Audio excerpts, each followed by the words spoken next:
안녕하세요. 인생사연들 진행자입니다. 오늘도 제 채널에 방문해 주셔서 감사합니다. 2026년 4월 7일 사연 시작하도록 하겠습니다. 고객님, 이 카드는 도난 신고로 거래가 완전히 정지된 상태입니다.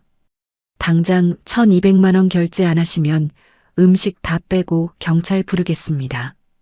5성급 최고급 호텔 연회장, 100명이 넘는 손님들 앞에서 호텔 지배인의 차가운 목소리가 쩌렁쩌렁 울렸습니다. 조금 전까지만 해도 며느리 돈으로 비싼 칠순 잔치를 연다며 목에 깁스를 하고 동네방네 허세를 부리던 시어머니는 그 무서운 말을 듣자마자 다리가 풀려 바닥에 주저앉아 짐승처럼 오열하기 시작했습니다. 아이고, 내 며느리년이 내 돈 들고 튀었다. 나 좀 살려줘. 바닥을 뒹굴며 통곡하는 시어머니와 사색이 되어 영혼이 빠져나간 표정으로 멍 때리는 남편. 대체 이 가족에게 무슨 일이 있었던 걸까요? 호의를 권리로 알던 기생충 같은 시댁 식구들이 며느리의 덫에 걸려 아주 완벽하고 처절하게 파멸하는 한 여인의 품격 있고 가슴 뻥 뚫리는 복수극이 지금 시작됩니다. 오늘의 사연 시작 전에 구독과 좋아요 눌러주시면 집안에 동기운과 행운이 가득할 겁니다. 어스름한 저녁이었습니다. 거실 창문 틈으로 들어오는 초겨울의 차가운 바람이 발목을 매섭게 스치고 지나갔습니다. 식탁 위에는 언제나처럼 낡은 가계부가 펼쳐져 있었습니다. 형광등 불빛 아래에서 가계부에 적힌 숫자들은 유난히도 차갑고 날카로운 빛을 뿜어내고 있었습니다.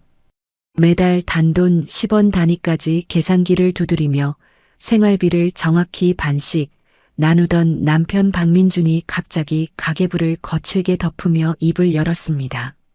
지원아, 너 이번 달에 만기되는 적금 있지? 그거 내일 당장 깨.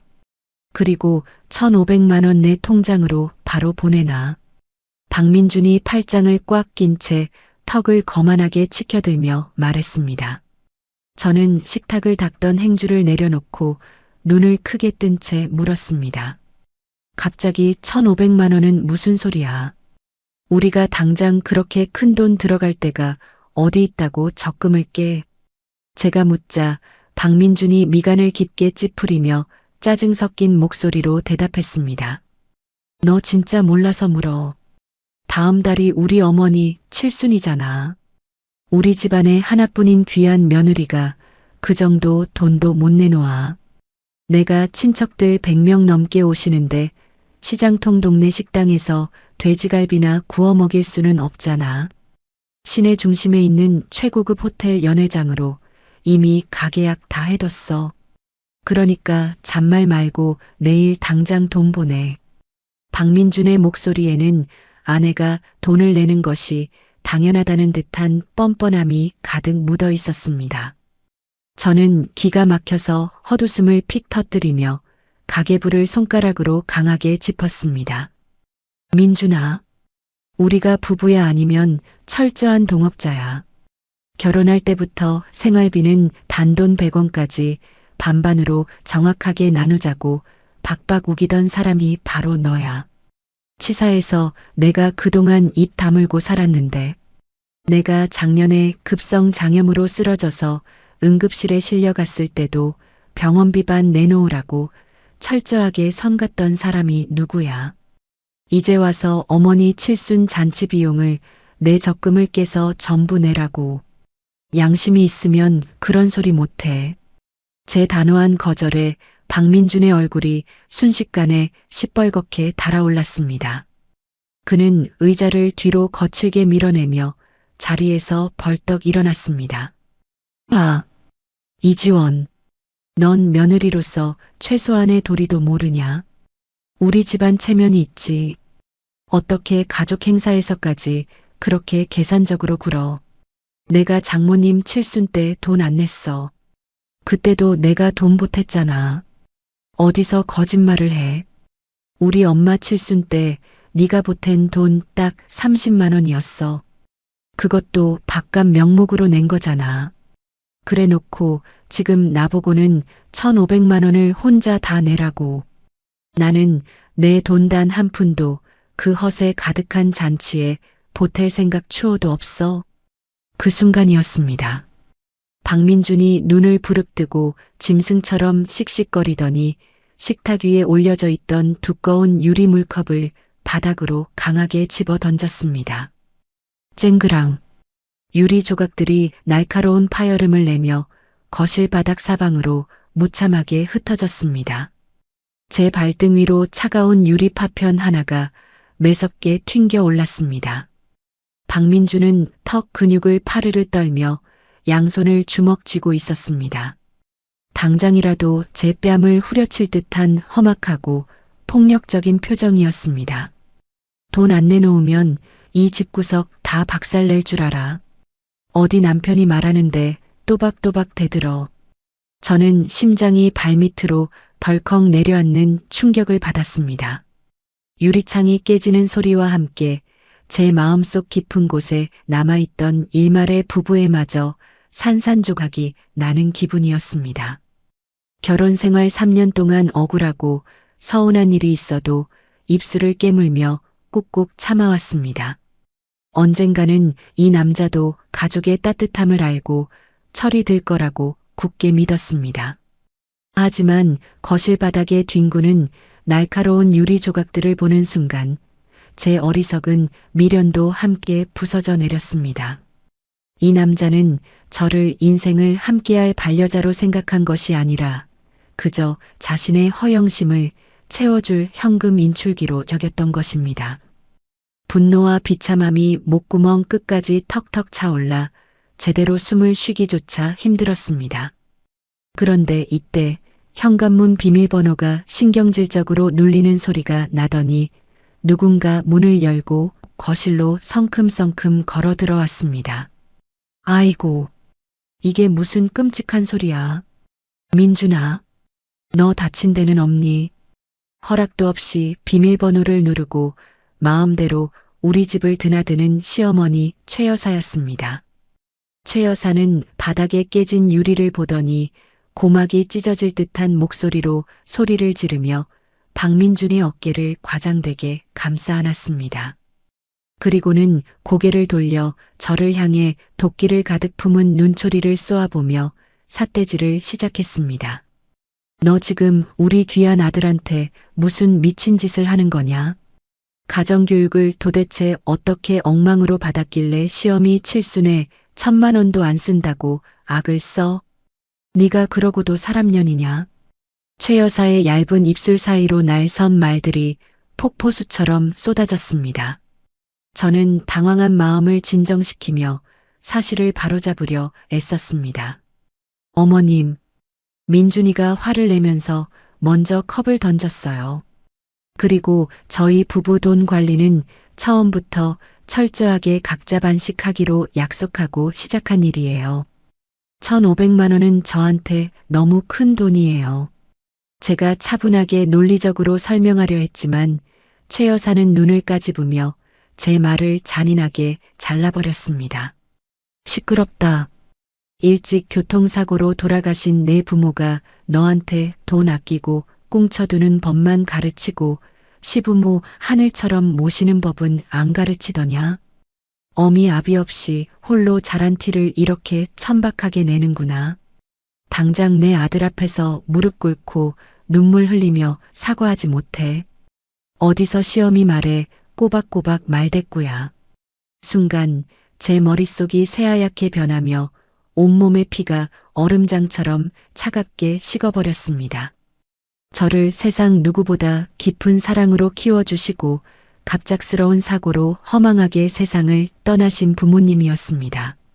제 아버지는 생전에 항상 남에게 베풀고 양보하며 살라고 가르치셨던 참으로 따뜻한 분이셨습니다. 그런 부모님을 입에 담지도 못할 저급한 말로 짓밟고 모욕하다니요. 두 주먹을 꽉 쥔 제 손톱이 손바닥 살점을 파고들어 붉은 피가 맺힐 지경이었습니다. 가슴속 깊은 곳에서 통제할 수 없는 뜨거운 불길이 치솟아 올랐지만 저는 입술을 질끈 깨물며 억지로 분노를 목구멍 아래로 삼켰습니다. 저는 이성을 잃은 사람들과는 더 이상 정상적인 대화가 통하지 않는다고 판단했습니다. 아무 말 없이 서늘한 시선으로 두 사람을 번갈아 쳐다본 뒤 몸을 휙 돌려 안방으로 걸어 들어갔습니다. 방문을 굳게 닫고 불도 켜지 않은 어두운 방 안에 홀로 서 있자 거칠고 억울한 제 숨소리만 방 안 공기를 가득 채웠습니다. 방 안의 공기는 한겨울 길바닥보다 차가웠고 창밖으로 번쩍이는 화려한 도시의 불빛들마저 제 처지를 조롱하는 것 같았습니다. 그렇게 10분 정도의 무거운 시간이 지났습니다. 방문을 부수고 들어올 것 같던 밖이 기분 나쁠 정도로 너무나 조용했습니다.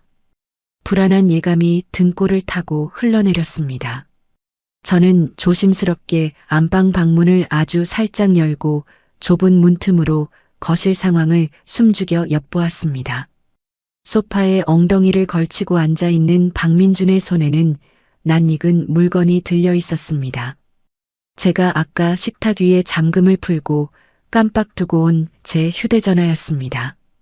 박민준의 뱀 같은 눈동자가 화면을 이리저리 빠르게 훑고 있었고 그의 굵은 손가락이 미친 듯이 화면을 다급하게 두드리고 있었습니다. 남의 전화기로 무엇을 저렇게 열심히 하는지 자세히 눈을 가늘게 뜨고 살피던 저는 심장이 완전히 멎어버리는 듯한 엄청난 충격에 휩싸였습니다. 화면에는 제가 주거래로 사용하는 은행 앱이 환하게 켜져 있었습니다. 그리고 화면 정중앙에는 비대면 신용대출 3천만 원 신청 진행 중이라는 글자가 선명하게 떠 있었습니다. 남편이라는 작자가 아내의 명의를 몰래 훔쳐 빚을 내고 있었던 것입니다. 이 미친 인간아. 당장 그거 안 내놔. 저는 찢어지는 비명을 지르며 방문을 박차고 뛰어나갔습니다. 단숨에 거실을 가로질러 박민준의 두 손에서 제 휴대전화를 거칠게 낚아챘습니다. 너 지금 여기서 무슨 범죄를 저지르는 거야? 감히 내 이름으로 몰래 대출을 받아. 미쳤어. 제가 눈에 핏발을 세우고 소리치며 전화기를 가슴에 꽉 품자 박민준이 눈동자를 이리저리 굴리며 뻔뻔하게 변명했습니다. 아니, 도둑질이 아니라 어차피 네가 잔치 비용으로 결제해야 할 돈이잖아. 내 통장에 당장 현금이 없을까봐 내가 널 좀 도와주려고 정보만 대신 입력해 둔 거야. 사람 호의를 왜 그렇게 삐딱하게 받아들여? 호의. 남의 명에 도용해서 대출받는 게 호의야. 너 이거 경찰 부르면 바로 사기죄로 감옥 가는 거야. 알아. 아따. 며느리가 시어미 잔치해 주는데 대출 좀 받는 게 무슨 큰 죄라고 경찰을 들먹여. 우리 아들이 너 생각해서 친절하게 대신 해준 거구만. 독한 년 같으니라고. 최 여사가 팔짱을 끼고 거들먹거리며 말했습니다. 도와준다는 그 역겨운 말에 저는 온몸의 솜털이 곤두서는 듯한 끔찍한 소름을 느꼈습니다. 저는 박민준의 얼굴에 침이라도 뱉고 싶은 충동을 누르며 곧바로 안방으로 다시 뛰어들어가 문을 이중으로 잠갔습니다. 그리고 덜덜 떨리는 손가락을 진정시키며 은행 앱의 비밀번호를 전부 아무도 모르는 새로운 숫자로 변경했습니다. 곧바로 은행 야간 고객센터에 전화를 걸었습니다. 네, 상담원님. 누군가 제 전화기로 대출을 시도했습니다.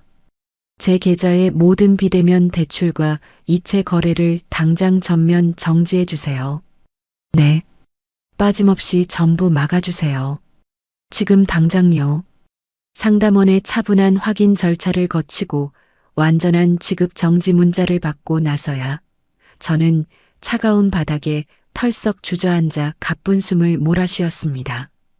제가 방 밖으로 나가는 타이밍이 조금만 늦었어도 제 이름으로 3천만 원이라는 빚의 사슬이 생길 뻔했습니다. 이것은 단순한 부부 사이의 다툼이나 돈싸움이 아니었습니다. 남편이라는 허울을 쓴 사기꾼이 아내의 명의를 훔쳐 파렴치한 범죄를 저지르려 한 명백한 형사 사건이었습니다. 닫힌 방문 너머 거실에서는 박민준과 최 여사의 경박한 웃음소리가 소름 끼치게 들려왔습니다. 제가 휴대전화를 강제로 뺏기 직전에 박민준이 이미 대출 최종 승인 버튼을 누른 줄로 단단히 착각한 모양이었습니다. 어머니, 방금 신청 다 끝났어요. 내일 아침이면 지원이 통장에 3천만 원이 바로 꽂힐 겁니다. 제가 당장 호텔 연회장에 전화해서 제일 비싼 100명짜리 황제 코스 요리로 예약 확정 지을게요. 와인도 제일 비싼 걸로 세팅하라고 할게요. 박민준이 콧노래를 부르며 뻔뻔하게 말하는 소리가 들렸습니다. 뭐냐? 내 아들 참으로 장하고 똑똑하다. 그깟 기집애 돈 좀 쓴다고 세상 안 무너진다. 이참에 건방진 며느리 길을 아주 팍 꺾어놔야 네가 평생 편하게 산다. 잔치 끝나면 남은 돈은 내 차 바꾸는데 보태라. 최 여사가 박민준의 등을 두드리며 호탕하게 웃는 소리가 벽을 타고 넘어왔습니다. 그들은 힘없는 며느리의 피눈물을 무자비하게 쥐어짜며 자신들만의 역겨운 축배를 흥겹게 들고 있었습니다. 저는 방바닥에 무릎을 세우고 멍하니 하얀 벽지를 응시했습니다. 눈물이 차오르다 못해 완전히 메말라버려 헛웃음만 새어나왔습니다. 당장 문을 열고 나가 이중인격자 같은 저들의 뺨을 후려치고 경찰에 신고하여 판을 완전히 엎어버릴 수도 있었습니다.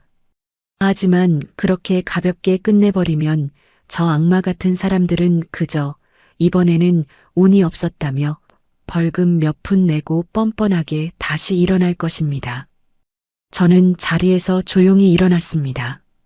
흔들리던 제 눈빛은 심해의 바닥처럼 차갑게 가라앉았고 복잡했던 머릿속은 겨울 아침의 얼음처럼 차갑고 투명해졌습니다.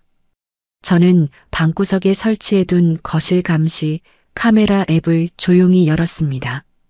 방금 전 박민준이 식탁에서 유리컵을 집어 던지며 폭력을 행사한 끔찍한 장면, 최 여사가 저희 부모님을 들먹이며 폐륜적인 폭언을 쏟아낸 생생한 음성, 그리고 박민준이 제 전화기를 훔쳐 비대면 대출을 시도하던 찌질한 화면까지 모두 완벽한 영상으로 녹화되어 있었습니다. 저는 이 모든 명백하고 치명적인 증거들을 제 개인 보안 인터넷 저장소에 조용하고 안전하게 전송했습니다. 상대의 목숨줄이 될 증거를 차곡차곡 모으는 제 손길은 이제 조금의 떨림도 없이 무서울 정도로 단호했습니다. 저는 거울을 보며 화장대를 짚고 섰습니다. 헝클어진 머리카락을 단정하게 빗어 넘겼습니다. 창백해진 입술을 꽉 깨물어 붉은 생기가 돌게 하고 눈꼬리를 살짝 밑으로 내려 세상에서 가장 순종적이고 남편에게 겁먹은 불쌍한 아내의 표정을 완벽하게 지어 보였습니다. 철컥. 안방 문을 부드럽게 열고 거실로 천천히 걸어 나갔습니다. 호텔 담당자와 통화를 마치고 의기양양하게 소파에 기대어 저를 승리자처럼 바라보는 박민준과 최 여사를 향해 저는 나지막하고 부드러운 목소리로 입을 열었습니다. 어머님, 민준아, 제가 아까는 혼자 너무 짧게 생각했어요. 집안의 큰어른이신 어머님 칠순인데 당연히 유일한 며느리인 제가 빚을 내서라도 전적으로 신경 써야죠. 잔치 비용 1,500만 원, 내일 아침에 제 카드로 전액 기분 좋게 결제할게요. 아까는 정말 죄송했습니다. 제 완벽한 거짓 항복 선언에 박민준과 최 여사의 입가에 탐욕스럽고 비열한 미소가 짙게 번져갔습니다.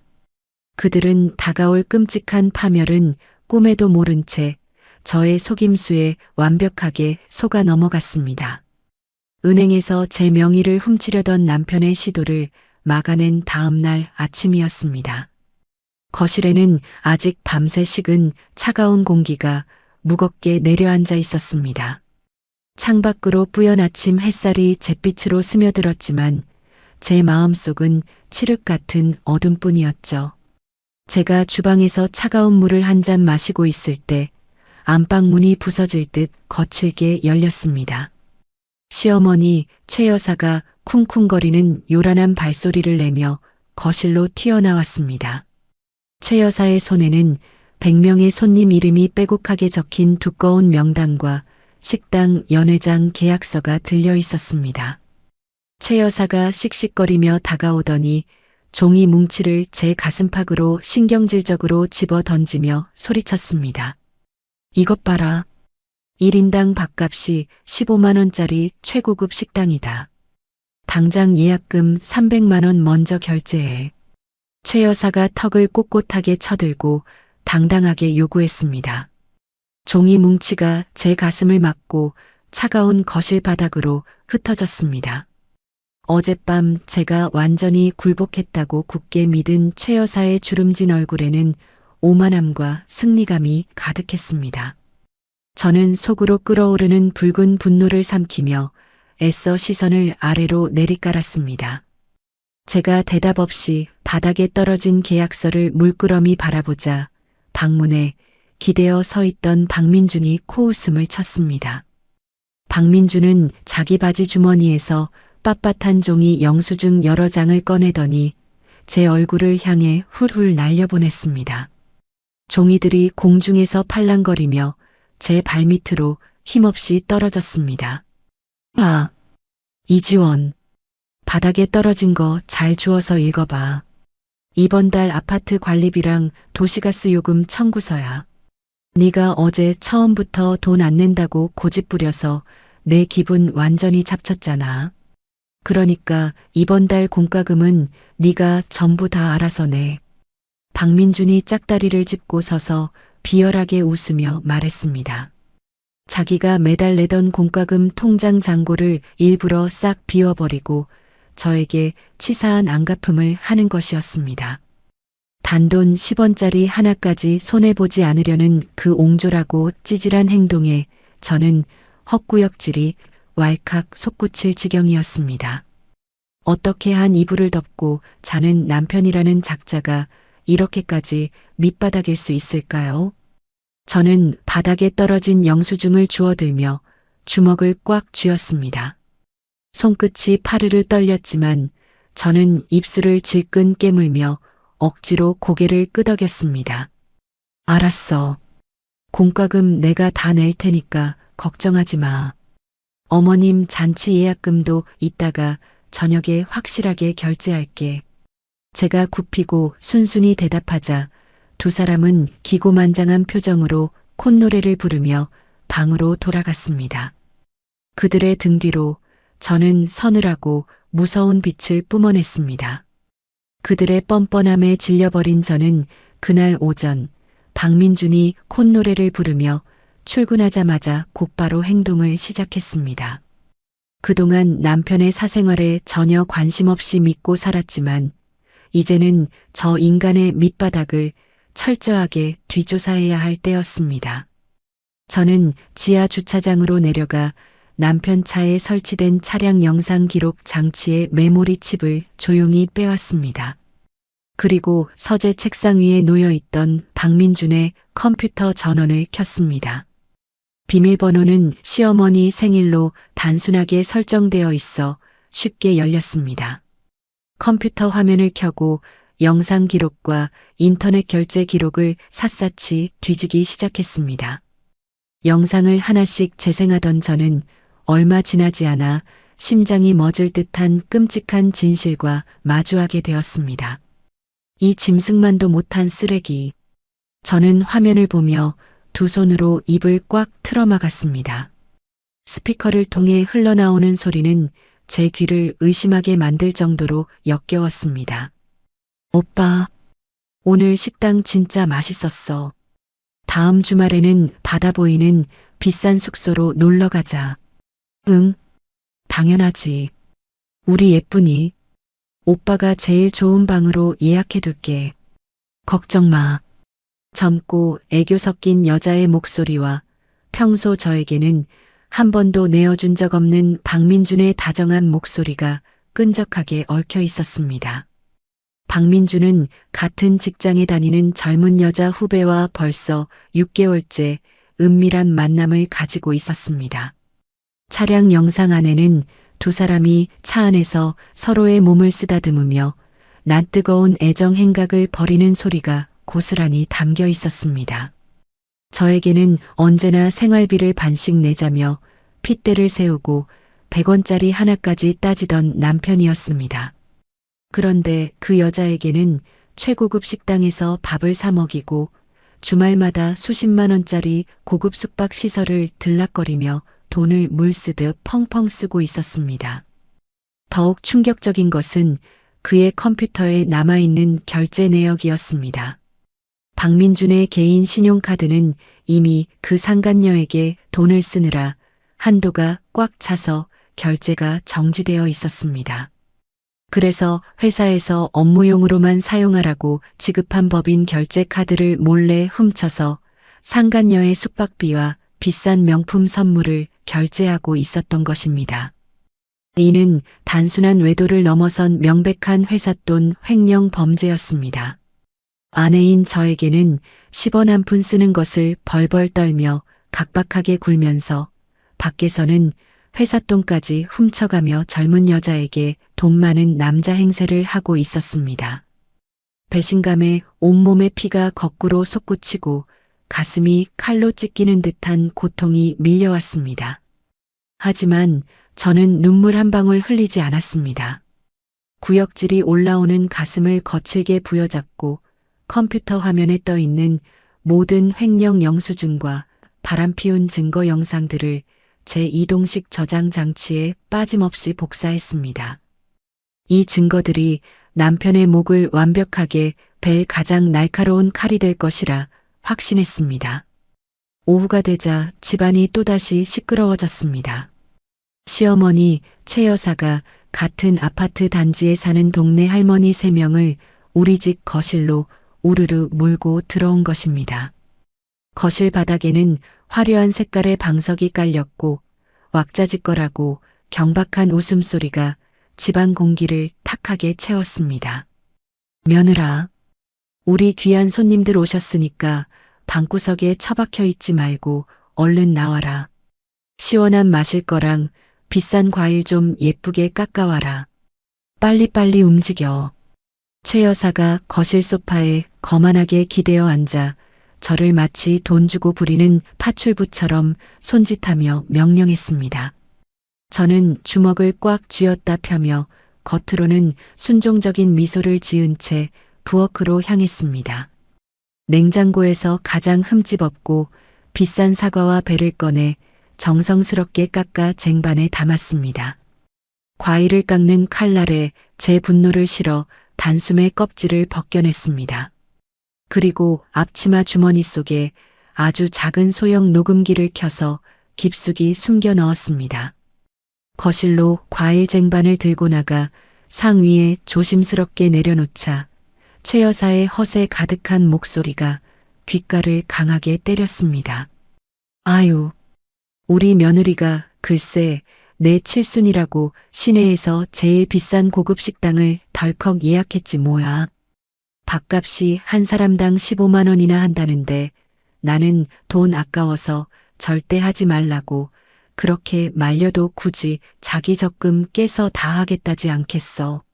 며느리 기강은 초장에 확실하게 콱 밟아놔야 늙어서 나처럼 대접받고 호강하는 거야. 안 그래? 최 여사가 어깨를 으쓱거리며 동네 사람들에게 거짓말을 섞어가며 자랑을 늘어놓았습니다. 할머니들은 떡고물이라도 떨어질까 부럽다는 듯이 입을 모아 최 여사를 치켜 세우고 아부했습니다. 어머, 형님은 전생에 나라를 구했나 봐요. 아들도 번듯해 며느리는 돈 싸들고 와서 시어머니 모셔. 진짜 부럽네.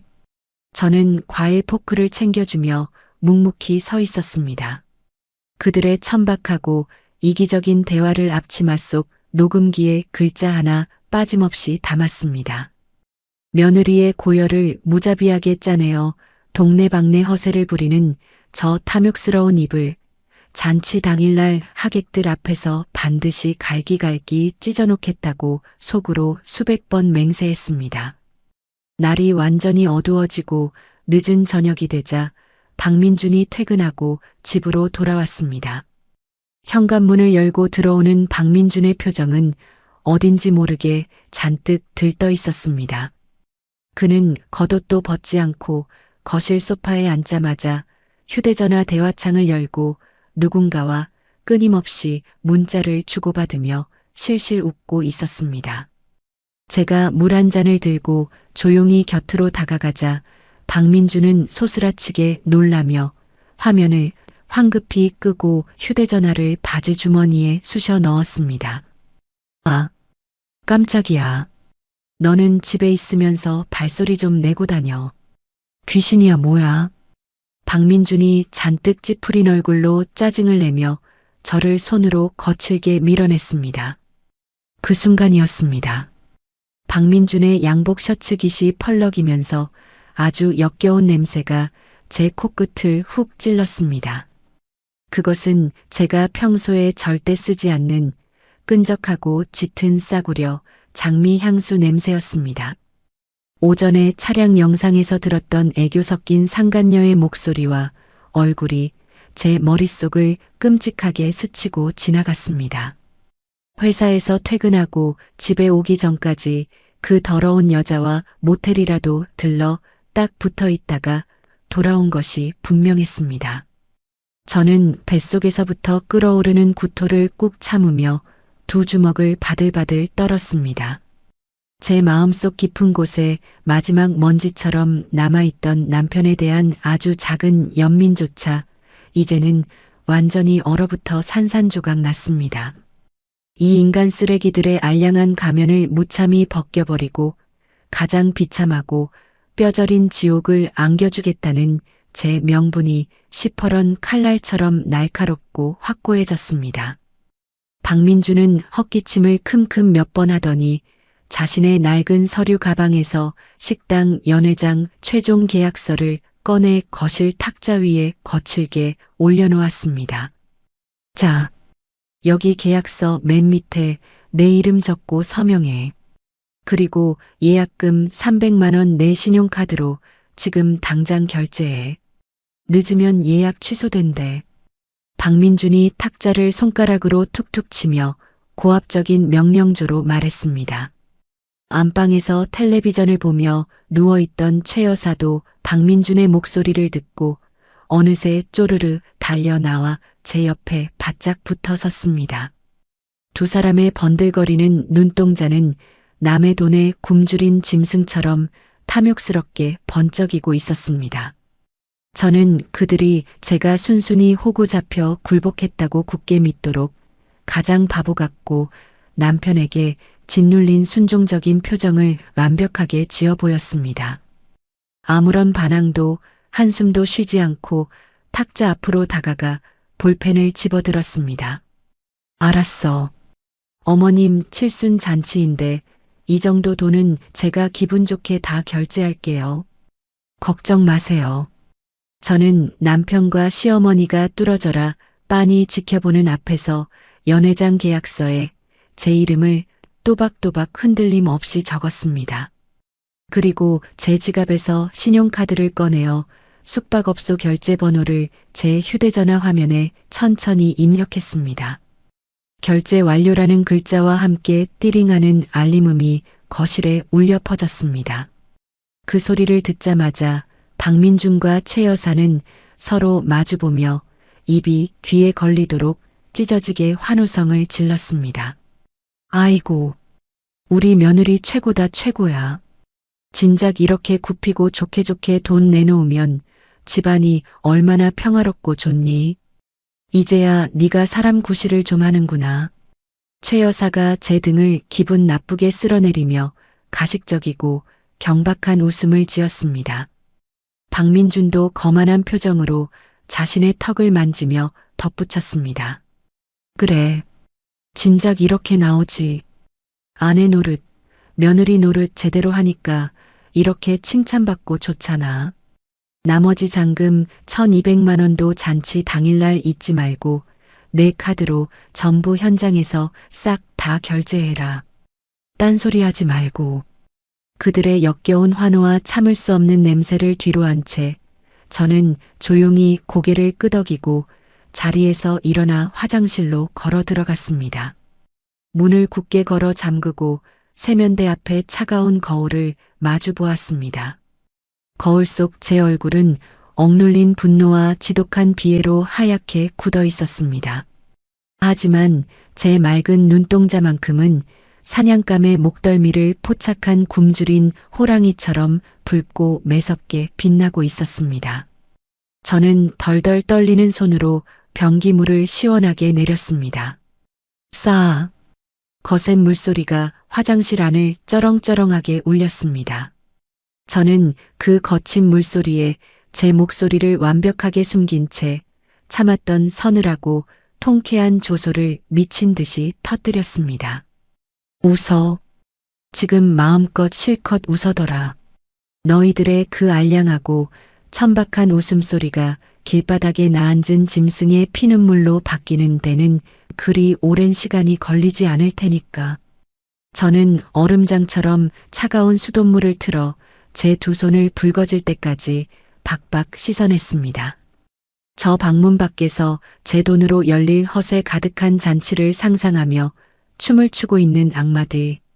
그들에게 선사할 가장 완벽하고 숨막히는 생지옥을 머릿속으로 다시 한번 치밀하게 점검하고 또 점검했습니다.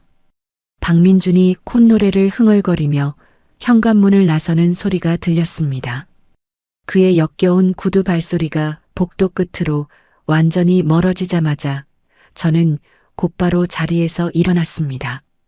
거실 창문으로 쏟아지는 아침 햇살은 어제와 달리 묘하게 차갑고 매섭게 느껴졌습니다. 더 이상 바보처럼 앉아서 지체할 시간이 단 1분도 없었습니다. 저는 옷장 깊숙한 곳에 숨겨두었던 낡은 서류 가방 하나를 꺼내 들고 곧장 집을 나섰습니다. 제가 택시를 타고 가장 먼저 도착한 곳은 서울 외곽에 위치한 낡은 세무사 사무실이었습니다. 오래된 종이 냄새와 씁쓸한 커피 향이 뒤섞인 사무실 안으로 들어서자 백발이 성긋한 세무사가 자리에서 벌떡 일어나며 저를 반갑게 맞이했습니다. 아이고, 이지원 대표님 오셨습니까? 아침 일찍부터 기다리고 있었습니다. 세무사가 허리를 깊게 숙이며 두 손으로 제 손을 꽉 잡았습니다. 저는 가볍게 미소를 지으며 회의용 탁자 의자에 조용히 앉았습니다. 네. 제가 갑자기 연락도 없이 찾아와서 정말 죄송해요. 당장 급하게 확인하고 처리해야 할 자금 서류가 있어서요. 괜찮습니다. 여기 지난달까지 상가 건물 임대 수익금 정산 내역 전부 뽑아두었습니다. 매달 700만 원씩 대표님 비밀 계좌로 꼬박꼬박 안전하게 잘 들어가고 있습니다. 세무사가 두꺼운 서류철을 제 앞으로 조심스럽게 내밀었습니다. 서류에 적힌 숫자들을 바라보는 제 눈시울이 순식간에 뜨겁게 붉어졌습니다. 이 상가 건물은 2년 전 갑작스러운 사고로 돌아가신 제 친정아버지가 저에게만 몰래 남겨주신 20억 원짜리 알짜 유산이었습니다.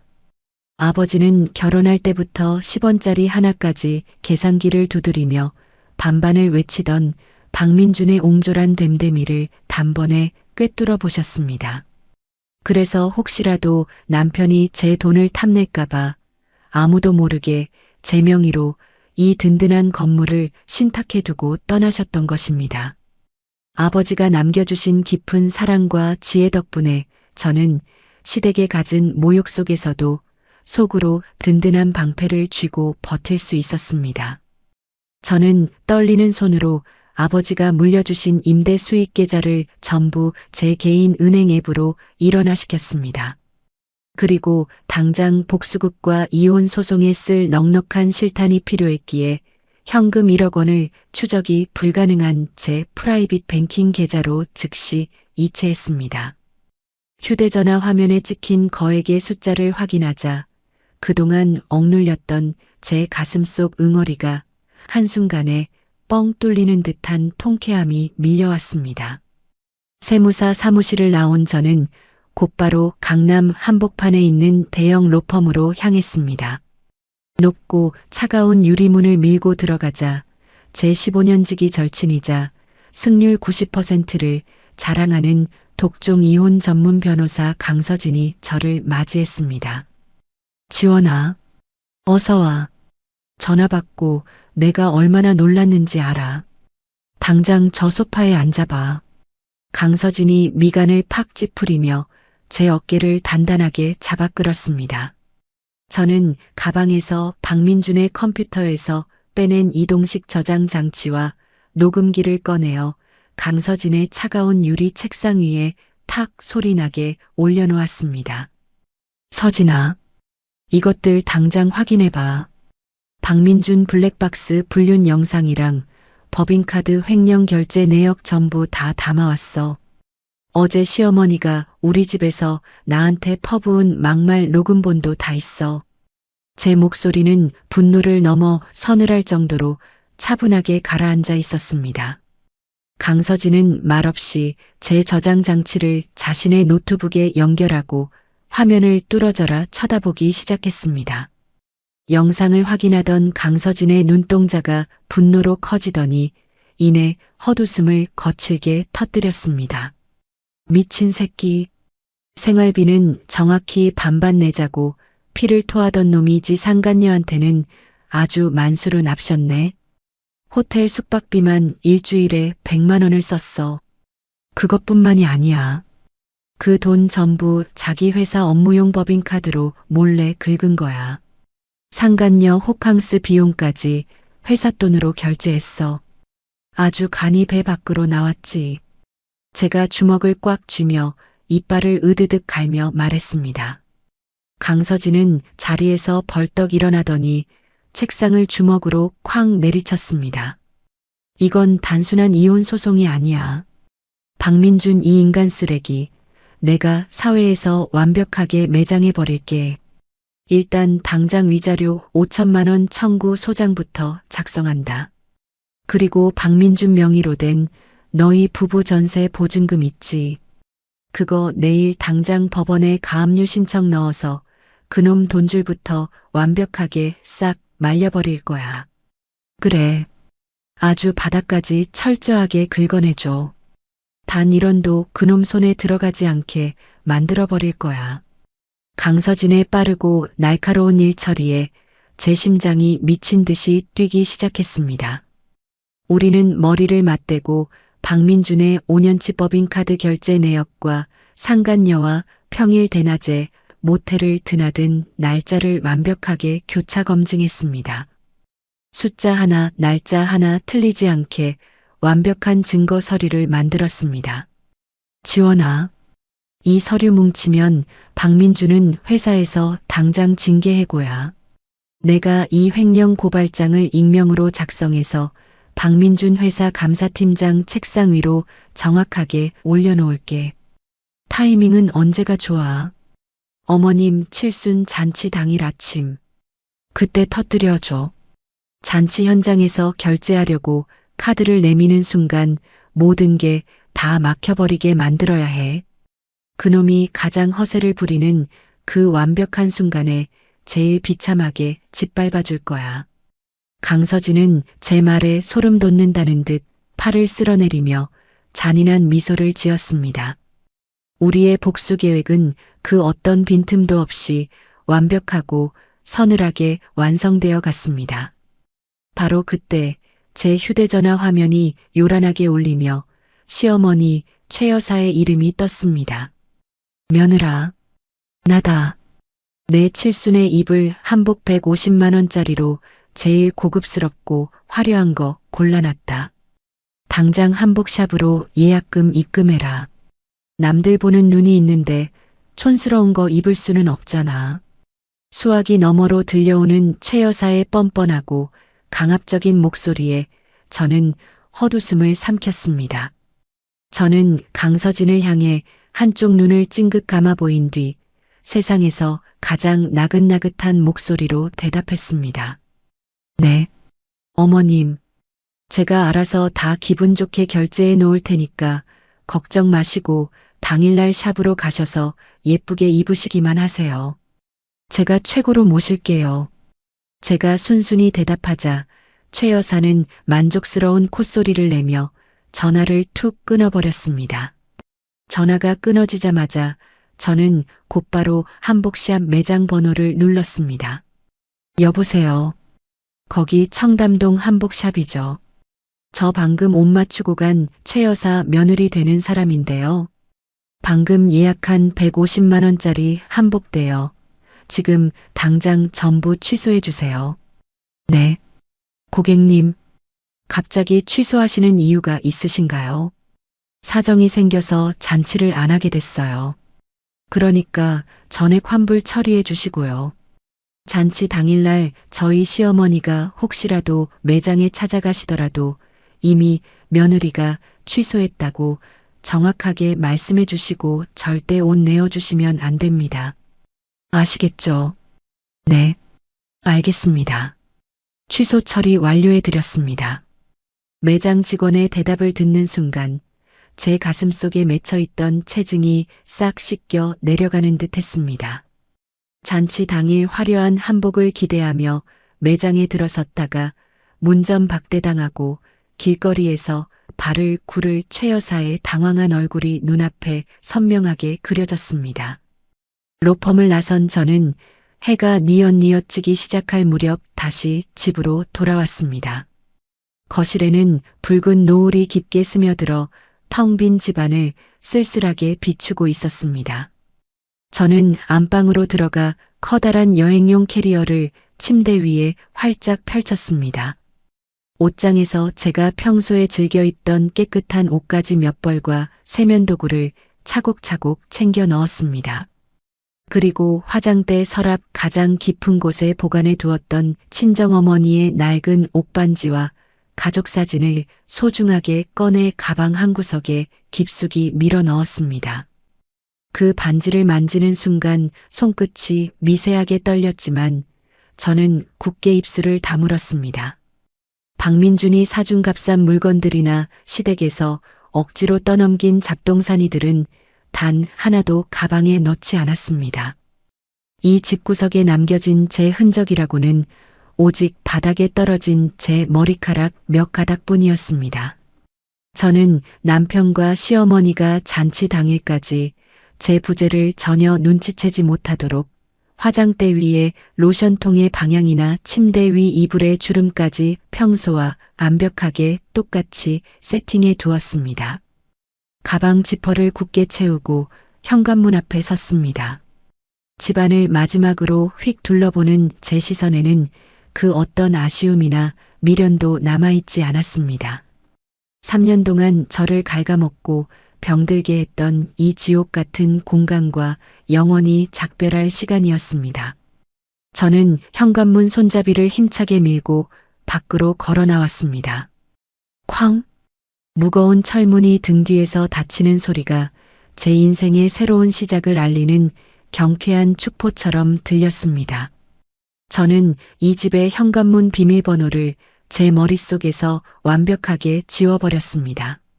제가 캐리어를 끌고 도착한 곳은 바로 며칠 뒤 최 여사의 칠순 잔치가 열리게 될 시내 중심의 5성급 호텔이었습니다. 저는 호텔 로비로 당당하게 걸어 들어가 가장 꼭대기층에 위치한 비즈니스 스위트룸을 제 이름으로 직접 결제하고 체크인했습니다.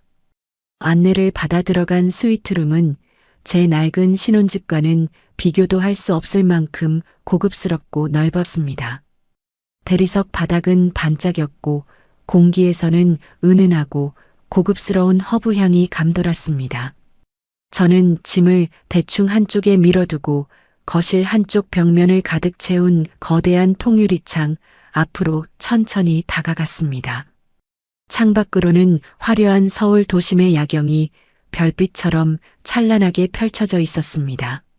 저는 냉장고에서 최고급 붉은 와인을 꺼내 투명한 유리잔에 가득 채웠습니다. 차가운 와인 잔의 질감이 제 뜨거운 손바닥을 차분하게 식혀주었습니다. 창밖에 눈부신 불빛들을 내려다보며 와인을 한 모금 깊게 넘겼습니다.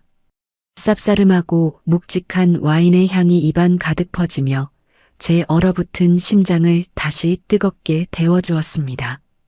저 아래 수많은 불빛 속 어딘가에서 남편과 시어머니는 여전히 제 돈으로 호의호식할 완벽한 승리를 착각하며 역겨운 웃음을 흘리고 있을 것입니다. 하지만 그들은 몰랐습니다. 자신들이 춤추고 있는 그 화려한 무대 바로 위 가장 높은 곳에서 제가 그들의 처절한 추락을 기다리며 숨을 죽이고 있다는 사실을 말입니다. 모든 덫은 완벽하게 깔렸고 사냥감은 스스로 그 덫을 향해 신나게 걸어 들어오고 있었습니다. 저는 와인 잔을 허공에 살짝 들어 올리며 입가에 서늘한 미소를 지었습니다. 다음 날 아침 스위트룸의 두꺼운 암막 커튼 틈새로 눈부신 아침 햇살이 쏟아져 들어왔습니다. 푹신한 호텔 침구에서 눈을 뜬 저는 지난 3년의 결혼 생활 중 가장 개운하고 가벼운 몸 상태를 느꼈습니다.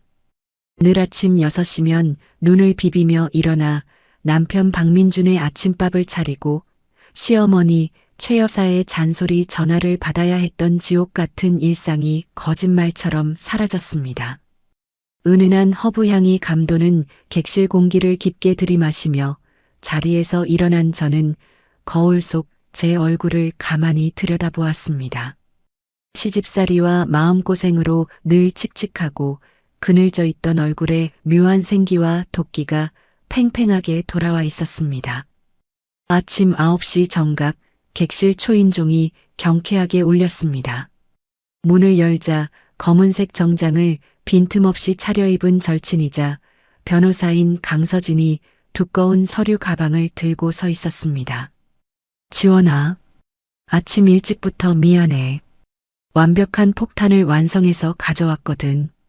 서진이 의미심장한 미소를 지으며 거실 테이블 위에 서류 뭉치를 툭 내려놓았습니다. 저는 커피를 2잔 내리며 서진의 맞은편 소파에 앉았습니다. 서진이 가방에서 서류를 하나씩 꺼내어 제 눈앞에 펼쳐 보이기 시작했습니다. 자, 확인해봐. 이건 박민준과 그 상간녀에게 청구할 위자료 3천만 원 소장 접수증.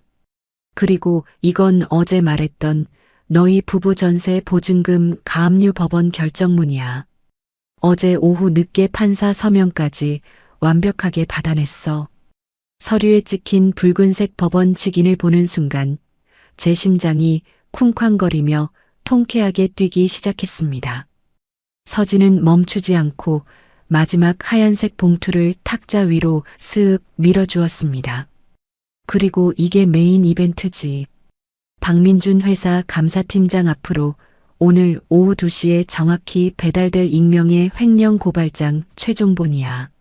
10원 단위까지 법인카드 유용 내역을 완벽하게 교차 검증해서 영수증 사본까지 싹 다 첨부했어. 이 서류 봉투가 열리는 순간 박민준의 숨통은 회사에서 완전히 끊어지는 거야. 고마워, 서진아. 네가 아니었으면 이 억울함을 어찌 다 풀었을까. 제가 콧등이 시큰해져 서진의 손을 꽉 잡자 서진이 제 손등을 툭툭 치며 호탕하게 웃었습니다. 친구 좋다는 게 뭐냐? 쓰레기 분리수거는 확실하고 완벽하게 해야지. 서진과 서류 검토를 마친 후 저는 객실 전화기를 들어 호텔 연회장 담당 매니저를 스위트룸으로 정중하게 호출했습니다. 잠시 후 단정한 유니폼 차림의 매니저가 노트북을 들고 깎듯이 인사를 하며 들어왔습니다. 저는 매니저에게 테이블 맞은편 자리를 권하며 차분하지만 단호한 목소리로 입을 열었습니다. 매니저님, 이번 주 토요일 점심에 최 여사 칠순 잔치로 예약된 100명 규모의 연회장 계약건 말인데요. 결제 조건을 전면 수정하려고 불렀습니다. 네, 고객님. 원하시는 결제 방식이 어떻게 되시는지요? 매니저가 노트북 자판에 손을 올리며 물었습니다. 제가 이틀 전에 제 카드로 결제했던 예약금 300만 원은 지금 당장 전액 취소 처리해 주세요. 그리고 잔치 전체 비용 1,500만 원은 행사 당일 손님들이 입장하기 직전에 신랑인 박민준 씨가 본인 명의의 카드로 현장에서 직접 일시불 결제하는 조건으로 계약서를 완전히 변경해 주세요. 제 요구에 매니저는 잠시 당황한 듯 눈동자를 굴렸습니다. 고객님, 당일 전액 현장 결제는 호텔 규정상 원칙적으로 불가능합니다만 저는 미소를 지으며 제 프라이빗 뱅킹 등급 카드와 이 호텔의 BVIP 멤버십 카드를 테이블 위에 조용히 올려놓았습니다. 제가 이 호텔 스위트룸 장기 투숙객이자 BVIP 회원이라는 점을 고려해 주시면 좋겠네요. 결제 책임은 온전히 박민준 씨에게 있다는 내용을 계약서 특약사항에 명시하면 문제없을 겁니다.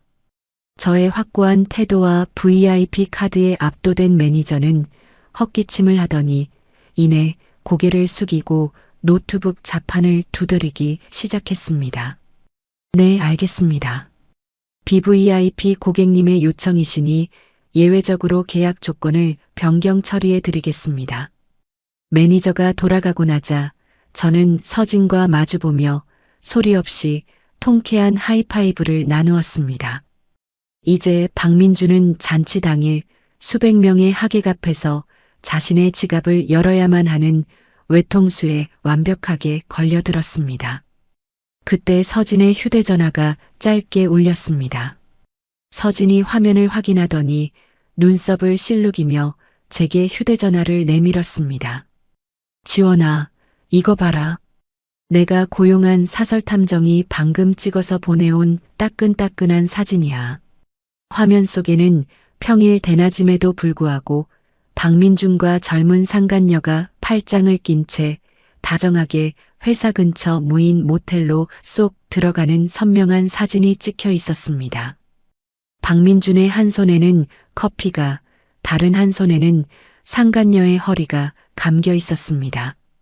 사진 속 날짜와 시간이 적나라하게 박혀 있는 그 끔찍한 사진을 보자 다시 한번 구역질이 왈칵 솟구쳤습니다. 이 미친 인간. 회사 업무 시간까지 빼먹고 이러고 돌아다녔구나. 제가 이를 꽉 깨물자 서진이 비웃음을 흘리며 사진을 이혼 소송 폴더로 전송했습니다. 오히려 잘 됐어. 이 사진 한 장으로 상간녀 위자료 소송 증거는 반박 불가 수준으로 완벽해졌어. 빼도 박도 못하는 빼박 증거지. 우리는 잠시 숨을 고르며 다음 작전을 준비했습니다. 제가 잠적했다는 사실을 박민준과 시어머니가 잔치 당일까지 절대 눈치채지 못하게 하는 것이 이번 계획의 핵심이었습니다.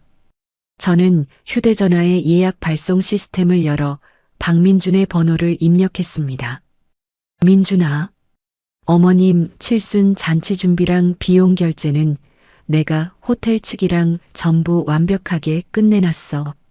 잔치 당일 아침에 내가 식당 예약 때문에 조금 일찍 호텔에 가 있을 테니까 자기는 어머님 모시고 행사에 늦지 않게 연회장으로 바로 와. 사랑해. 세상에서 가장 다정하고 헌신적인 아내인 척 역겨움을 꾹꾹 눌러 담아 거짓 문자를 작성했습니다. 발송 버튼을 누르고 휴대전화를 탁자에 던져버리자 10분도 지나지 않아 시어머니 최 여사에게서 연속으로 문자 메시지가 쏟아지기 시작했습니다. 야, 이지원. 잔치 오시는 손님들한테 돌릴 2만 원짜리 고급 수건 세트 예약은 다 했냐? 100명분이니까 200만 원 든다. 당장 내 계좌로 200만 원 싸라.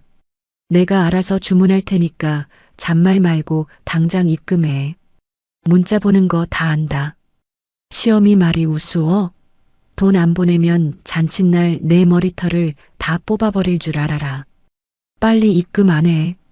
화면 가득 채워진 최 여사의 욕설과 강압적인 메시지를 보며 저는 서늘한 조소를 터뜨렸습니다. 손끝이 미세하게 떨렸지만 두려움이 아닌 완벽한 복수를 향한 전율이었습니다. 서진아, 이것 좀 봐. 협박 증거가 제 발로 굴러 들어오네. 제가 휴대전화를 내밀자 서진은 눈을 반짝이며 재빠르게 모든 대화 내용을 캡처했습니다. 그리고 곧바로 협박 및 공갈 미수 혐의 증거로 폴더를 만들어 법적 효력을 갖추게끔 갈무리했습니다. 자신의 탐욕이 나중에 어떤 시퍼런 칼날이 되어 돌아올지 모른 채 최 여사는 제 무덤을 스스로 깊게 파고 있었습니다. 오후 1시 30분.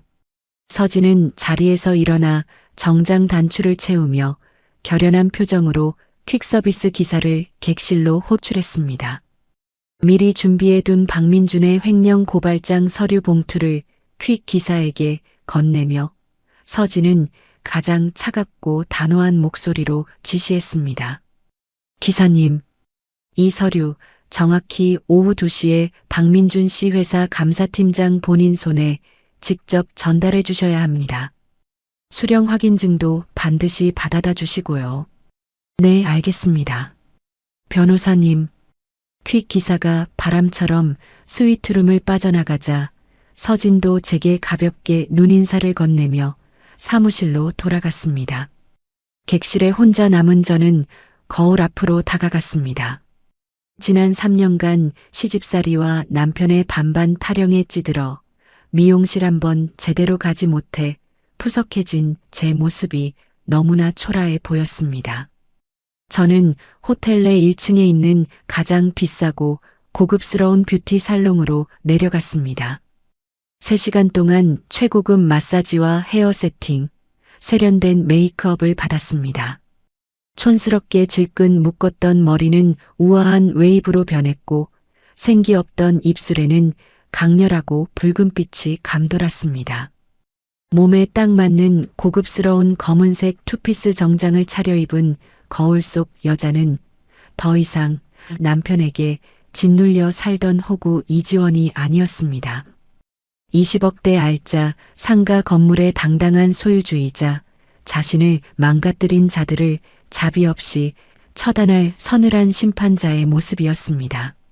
스위트룸으로 돌아온 저는 마지막으로 가장 중요한 덫을 설치했습니다. 제가 고용한 사설탐정에게 전화를 걸어 칠순 잔치 당일 평범한 하객으로 위장하여 연회장에 잠입할 것을 지시했습니다.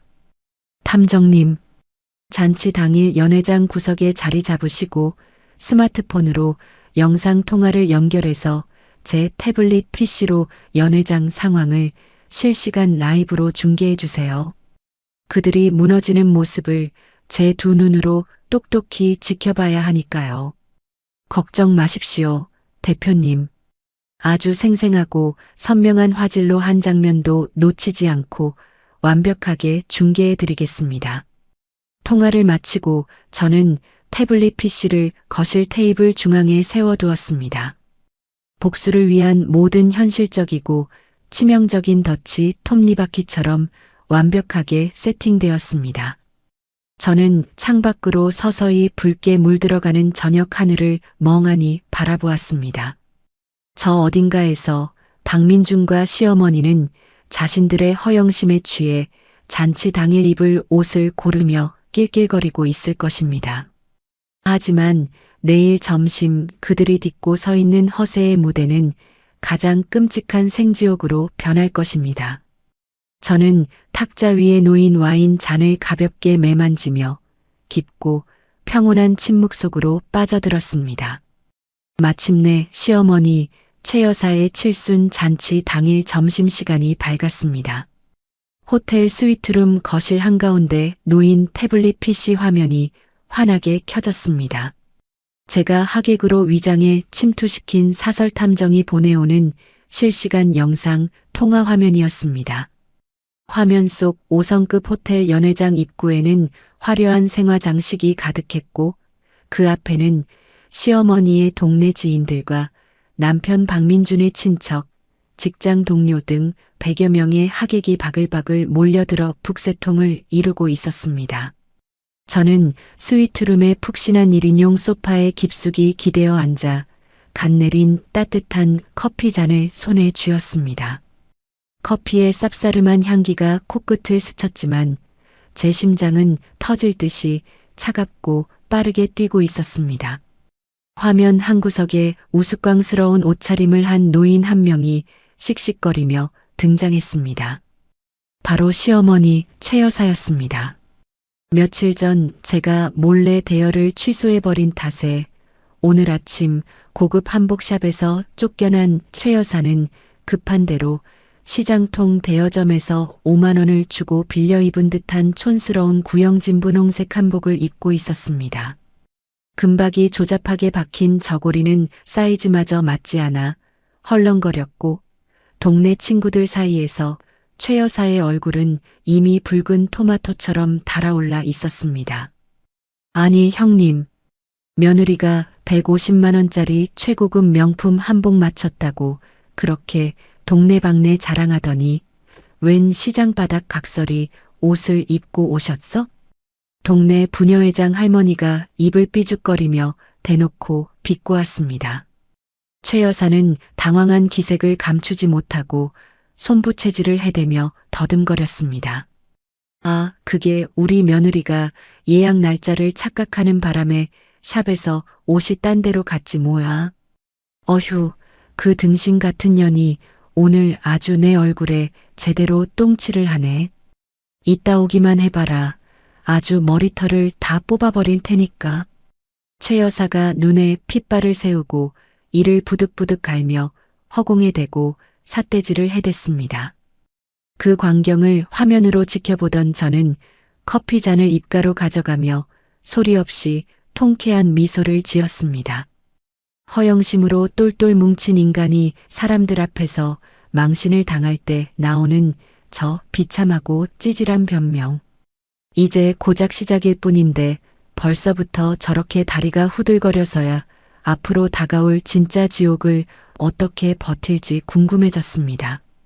행사가 시작될 시간인 12시 30분이 다 되어갔지만 주인공인 며느리, 즉 저는 연회장 그 어디에도 나타나지 않았습니다.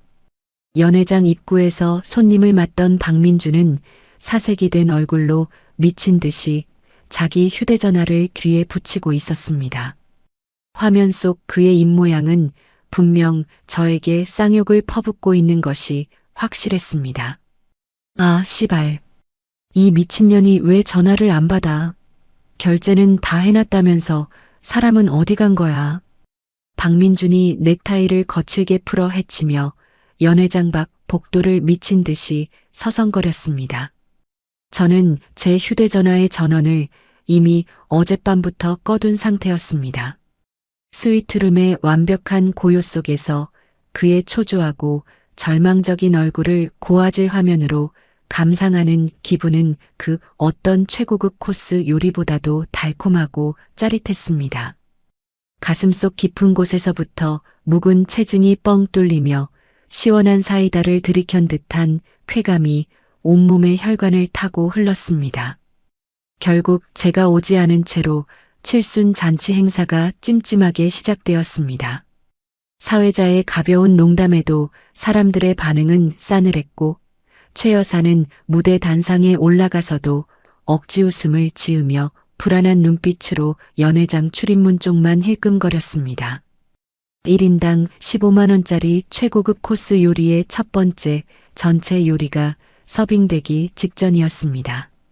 연회장 뒤편에서 정장을 빼입은 호텔 지배인이 굳은 표정으로 걸어 나오더니 메인 테이블에 멍하니 앉아있는 박민준에게 다가갔습니다.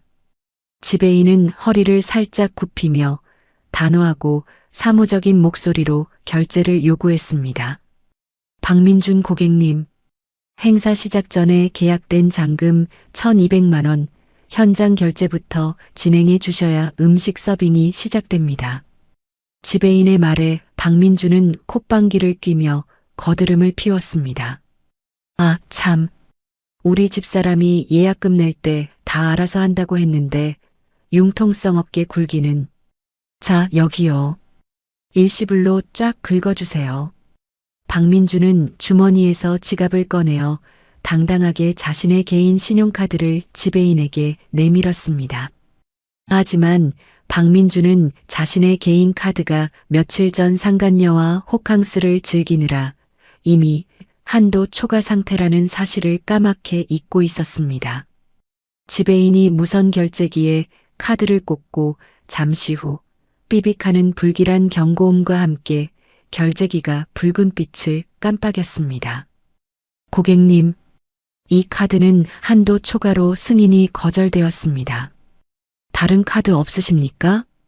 지배인의 목소리가 마이크를 타지는 않았지만 주변 테이블에 앉아있던 하객들이 웅성거리기 시작했습니다. 박민준의 얼굴이 순식간에 흑빛으로 변했습니다.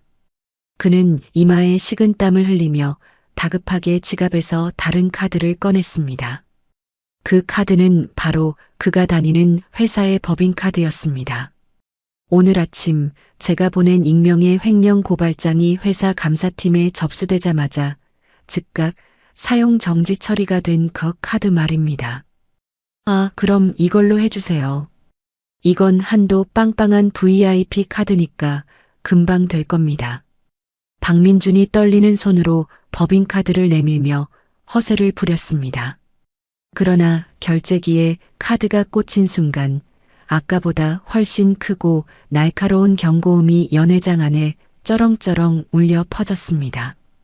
고객님, 이 카드는 도난 및 사고 신고, 거래 정지 상태입니다. 지금 저랑 장난하십니까? 1,200만 원 결제가 당장 안 되면 저희는 주방에 음식 전면 취소 지시를 내리고 영업방해로 경찰을 부를 수밖에 없습니다. 지배인이 참다 못해 목소리를 높였고 그 소리는 연회장 전체를 얼어붙게 만들었습니다. 경찰이라는 단어가 나오자마자 단상 위에서 폼을 잡고 앉아있던 최 여사가 짐승처럼 비명을 지르며 바닥으로 털썩 주저앉았습니다. 아이고, 이게 무슨 망신이야. 아이고, 내 팔자야. 내 며느리년이 돈 들고 도망갔나 봐. 무전취식범으로 몰린 최 여사는 하객들 앞에서 다리가 완벽하게 풀려 엎드린 채 시장통 바닥을 뒹구는 사람처럼 땅바닥을 치며 통곡하기 시작했습니다. 100여 명의 하객들은 먹으려던 포크를 내려놓고 수군거렸고 분위기는 걷잡을 수 없이 험악해졌습니다. 아니, 밥값도 안 내놓고 사람들을 이 비싼 데 불렀어? 사기꾼 집구석 아니야, 이거. 하객들의 원색적인 비난이 쏟아지는 가운데 연회장 구석에서 또 다른 소란이 터졌습니다. 제 탐정이 비추는 카메라 앵글이 다급하게 돌아갔습니다. 연회장 맨 뒷자리 구석에 모자 푹 눌러쓰고 하객으로 위장해 몰래 밥을 먹으러 왔던 젊은 여자가 박민준의 큰어머니에게 머리채를 잡혀 질질 끌려 나오고 있었습니다. 바로 박민준의 직장 후배이자 상간녀였습니다. 너 이년, 네가 우리 조카 민준이랑 밖에서 바람 피우면서 회사 돈 빼돌려 쓰는 그 여우 같은 년 맞지? 내가 엊그제 민준이 회사 앞에서 너희 둘이 모텔에서 기어 나오는 거 똑똑히 봤어. 큰어머니의 쩌렁쩌렁한 폭로에 연회장은 그야말로 아수라장, 대환장 파티가 되어버렸습니다. 상간녀는 비명을 지르며 도망치려 했고 친척들은 그녀를 둘러싸고 욕설을 퍼부었습니다.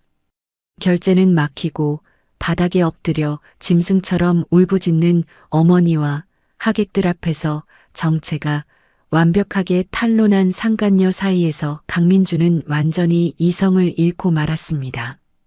그는 턱 근육을 덜덜 떨며 그 어떤 행동도 하지 못한 채 초점 잃은 눈으로 텅 빈 허공만 바라보며 영혼이 나간 듯 멍 때리고 서 있었습니다. 그의 찌질하고 옹졸했던 오만함이 수백 명 앞에서 산산조각 나며 가장 밑바닥의 쓰레기로 전락하는 완벽한 순간이었습니다. 저는 태블릿 화면 속에서 그들이 가장 비참하게 무너져 내린 그 찰나를 기다렸습니다. 손가락이 조금도 떨리지 않았습니다. 저는 제 휴대전화를 켜고 이혼 소장 PDF 파일, 상간녀 위자료 청구서, 그리고 법인카드 횡령 증거 캡처본을 묶어 강민준의 이메일과 메신저로 동시에 전송 버튼을 눌렀습니다. 전송 완료. 제 화면에 뜬 단 4글자가 저의 완벽한 승리를 선포하고 있었습니다. 아수라장으로 변해 엉망진창이 된 연회장 화면을 가볍게 터치해 꺼버렸습니다. 방 안은 다시 스위트룸 특유의 고급스럽고 차분한 정적으로 채워졌습니다. 저는 테이블 위에 놓인 커피를 한 모금 마저 마시고 캐리어를 챙겨 방문을 나섰습니다. VIP 전용 엘리베이터를 타고 로비로 내려오는 제 발걸음은 깃털처럼 가벼웠습니다. 호텔 회전문을 열고 밖으로 나오자 따뜻하고 눈부신 봄 햇살이 제 얼굴을 부드럽게 감싸 안았습니다. 지옥 같은 3년의 족쇄를 완전히 끊어내고 맞이하는 가장 찬란하고 자유로운 공기였습니다. 저는 크게 심호흡을 한 뒤 꼿꼿하게 허리를 펴고 홀가분하게 앞으로 걸어 나갔습니다. 칠순 잔치의 대참사가 벌어지고 3일이라는 시간이 무겁게 흘러갔습니다. 제가 호텔 스위트룸을 나와 임시로 머무르고 있는 외곽의 작은 오피스텔 창문 밖으로 차갑고 굵은 빗방울이 유리창을 사정없이 때리고 있었습니다. 방 안은 불을 켜지 않아 짙은 회색빛 어둠이 무겁게 내려앉아 있었습니다. 며칠째 환기를 제대로 하지 않아 공기 중에는 탁한 커피 냄새와 숨막히는 침묵만이 가득 채워져 있었습니다. 거실 탁자 위에 올려둔 제 스마트폰 화면이 쉴 새 없이 번쩍이며 어두운 방 안을 불길하게 갈랐습니다. 진동 소리가 탁자를 타고 제 발끝까지 차갑게 전해졌습니다. 저는 마른 입술을 혀로 축이며 덜덜 떨리는 손가락으로 화면을 넘겼습니다. 잔치 당일 1,200만 원의 호텔 비용을 고금리 사채로 겨우 막고 이혼 소장까지 뒤집어 쓴 박민주는 분노에 완전히 눈이 멀어 있었습니다. 그는 이성을 잃고 직장인 익명 게시판과 지역 중고거래 게시판에 저를 겨냥한 악의적인 날조글을 도배하기 시작했습니다. 박민준이 올린 자극적인 글들은 순식간에 조회수 수만 건을 기록하며 무서운 속도로 퍼져나가고 있었습니다. 제 아내가 어머니 칠순 잔치 비용 1,500만 원을 훔쳐서 야반도주했습니다. 평소에도 돈에 미쳐서 10원짜리 하나까지 계산하며 시부모를 벌레 취급하던 악독한 여자입니다. 제발 이 도둑을 잡아주세요. 화면을 아래로 내릴수록 제 숨통이 턱턱 막혀왔습니다. 저를 알지도 못하는 익명의 사람들이 제 예전 직장과 출신 학교 등 신상을 무차별적으로 털어내며 저를 천하의 몹쓸 악녀로 몰아가고 있었습니다. 심지어 게시글 밑에는 자신을 박민준의 지인이라고 밝힌 익명의 댓글 하나가 가장 위에 고정되어 있었습니다.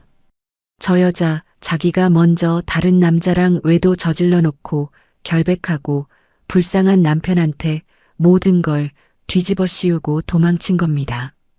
제가 똑똑히 봤습니다. 잔치 당일 친척들에게 머리채를 잡혀 끌려나갔던 상간녀가 뻔뻔하게 익명 계정 뒤에 숨어 박민준의 여론 조작에 가세하고 있었습니다. 그때 휴대전화 화면이 번쩍이며 친정 쪽 큰아버지의 전화가 걸려왔습니다. 저는 심호흡을 크게 3번 반복하고 떨리는 목소리로 조심스럽게 전화를 받았습니다. 지원아, 너 도대체 밖에서 무슨 짓을 하고 다니는 거냐? 인터넷에 내 이름이랑 얼굴이 다 퍼졌어. 시어머니 칠순 돈 1,500만 원을 훔쳐서 도망갔다는 게 사실이냐? 큰아버지, 그거 다 박민준이 지어낸 새빨간 거짓말이에요. 제가 왜 그 사람 돈을 훔쳐요? 오히려 박민준이 제 휴대전화를 훔쳐서 3천만 원 대출을 받으려고 했단 말이에요. 아니 땐 굴뚝에 연기 나겠냐. 내 시어머니는 지금 충격받아서 병원에 입원까지 했다더라. 동네 사람들 보기 부끄러워서 내가 고개를 들고 다닐 수가 없어. 얼른 남편한테 돌아가서 싹싹 빌고 무조건 사과해라. 큰아버지의 매몰차고 차가운 목소리에 저는 눈앞이 아찔해졌습니다. 전화가 일방적으로 끊어지는 소리와 함께 제 가슴속 깊은 곳에서 서러움이 폭포수처럼 복복받쳐 올랐습니다. 명절마다 친정 식구들 챙기며 양손 무겁게 선물을 사들고 갔던 지난 시간들이 주마등처럼 스쳐 지나갔습니다. 피를 나눈 친척마저 인터넷의 가짜 뉴스에 선동되어 저를 의심하고 비난하는 끔찍한 현실에 온몸의 피가 차갑게 식어내렸습니다. 저는 바닥에 털썩 주저앉아 박민준이 올린 또 다른 기사 링크를 눌렀습니다. 지역 소규모 인터넷 언론사가 찍어 올린 자극적인 인터뷰 영상이었습니다. 화면 속 시어머니 최 여사는 동네 정형외과 병실 침대에 환자복을 겹쳐 입고 누워 있었습니다. 아이고, 기자 양반. 내 며느리가 평소에 나를 쥐잡듯이 잡아서 내가 결국 화병이 나서 쓰러졌어요. 칠순 잔치한다고 사람 100명이나 불러놓고 돈을 훔쳐서 도망가는 바람에 내가 길바닥에 나앉게 생겼습니다. 우리 불쌍한 아들은 어쩌면 좋아요. 최 여사는 눈물 한 방울 나오지 않는 마른 세수를 하며 과장되게 가슴을 팡팡 쳤습니다. 박민준과 최 여사는 자신들의 치부를 가리기 위해 철저하고 역겨운 언론 플레이를 펼치며 저를 사회적으로 매장하려 발악하고 있었습니다. 완벽했던 복수국이 예기치 못한 역풍을 맞았다는 위기감이 등골을 타고 서늘하게 흘러내렸습니다. 제가 조용히 관리하던 20억 원짜리 상가 건물 세입자들조차 흉흉한 소문을 듣고 저에게 의심 섞인 확인 전화를 걸어오는 실정이었습니다. 사방이 꽉 막힌 차가운 시멘트 벽에 혼자 갇힌 기분이었습니다. 외출조차 마음대로 할 수 없는 상황 속에서 쏟아지는 악플과 비난의 화살에 숨이 멎을 것만 같았습니다. 밤 11시가 훌쩍 넘어선 늦은 시간이었습니다. 빗줄기가 더욱 거세져 창문을 부술 듯이 세차게 때리고 있을 때 현관문 밖에서 무언가 둔탁하고 거친 소리가 들렸습니다. 쾅쾅쾅. 오피스텔 현관문을 누군가 거칠게 발로 차는 소리였습니다. 저는 숨을 헉하고 멈추고 현관문 쪽으로 까치발을 들고 소리 없이 다가갔습니다. 문에 달린 작은 렌즈를 통해 밖을 내다보자 빗물과 식은 땀에 흠뻑 젖은 박민준이 술에 잔뜩 취한 채 서 있었습니다. 그가 흥신소 심부름센터에 돈을 주고 제 임시 거처 주소를 기어코 알아내어 찾아온 것입니다. 아, 이지원. 당장 문 열어. 안에 숨어 있는 거 다 알아. 네가 감히 나한테 위자료 소송을 걸고 회사 감사팀에 투서를 넣어. 당장 고소 취하 안 하면 이 문 당장 부수고 들어가서 콱 죽여버릴 줄 알아. 박민준이 문고리를 미친 듯이 철컥거리며 끔찍한 살해 협박을 쏟아냈습니다.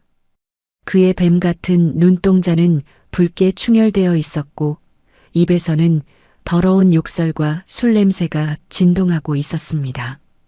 무거운 현관문이 덜컹거리며 크게 흔들릴 때마다 제 심장도 바닥으로 곤두박질 쳤습니다.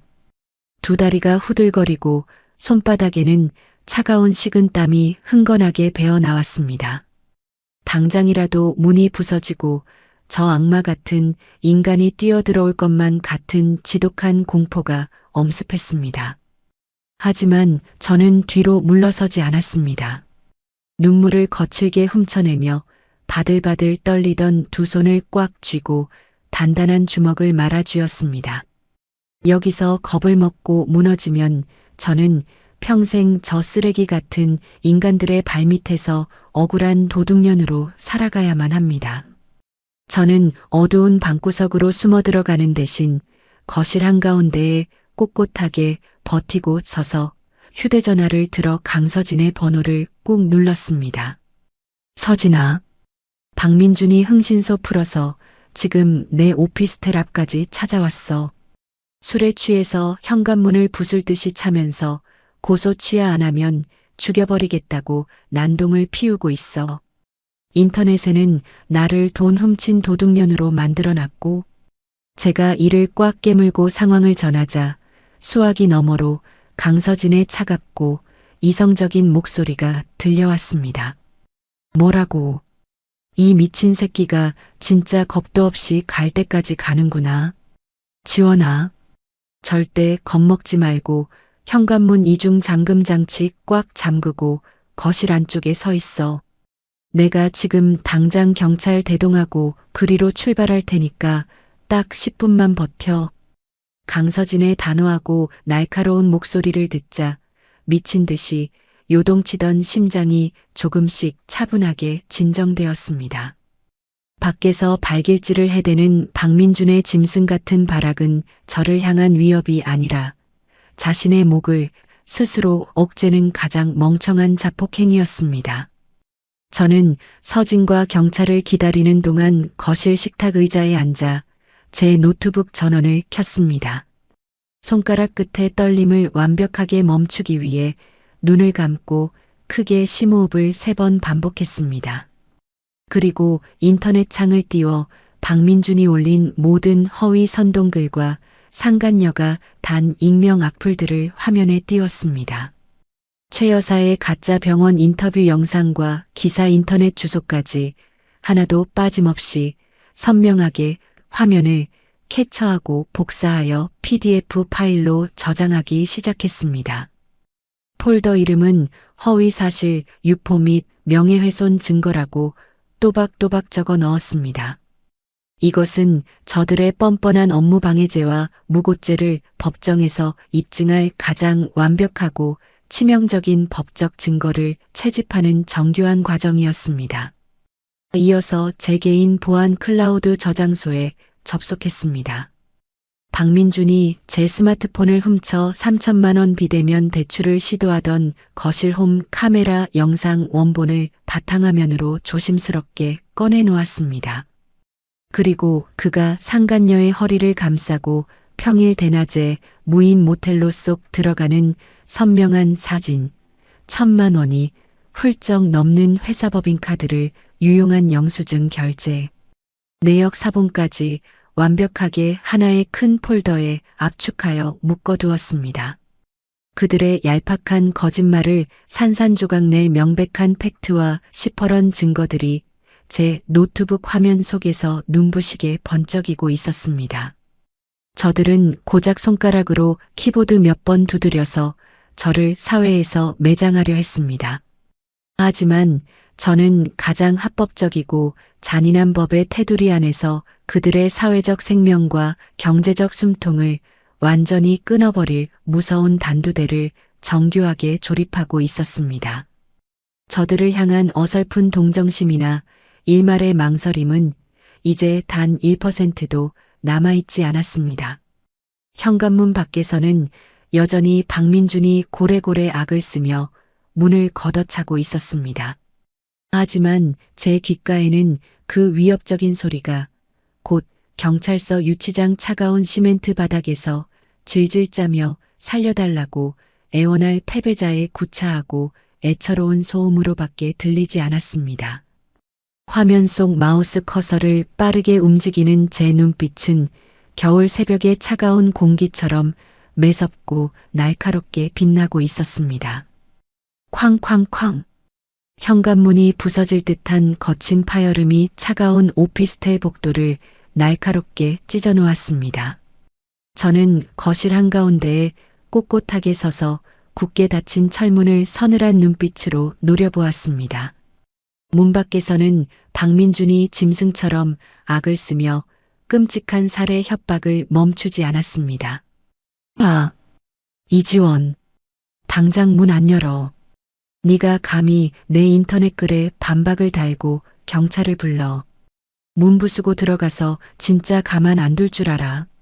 박민준의 목소리에는 도끼와 알코올 냄새가 끈적하게 배어 있었습니다. 제 심장은 여전히 빠르게 뛰고 있었지만 두려움 때문이 아니라 곧 눈앞에서 펼쳐질 완벽한 사냥에 대한 기대감 때문이었습니다. 저는 두 주먹을 꽉 쥐고 숨을 죽인 채 손목시계의 초침이 째깍거리는 소리에 집중했습니다.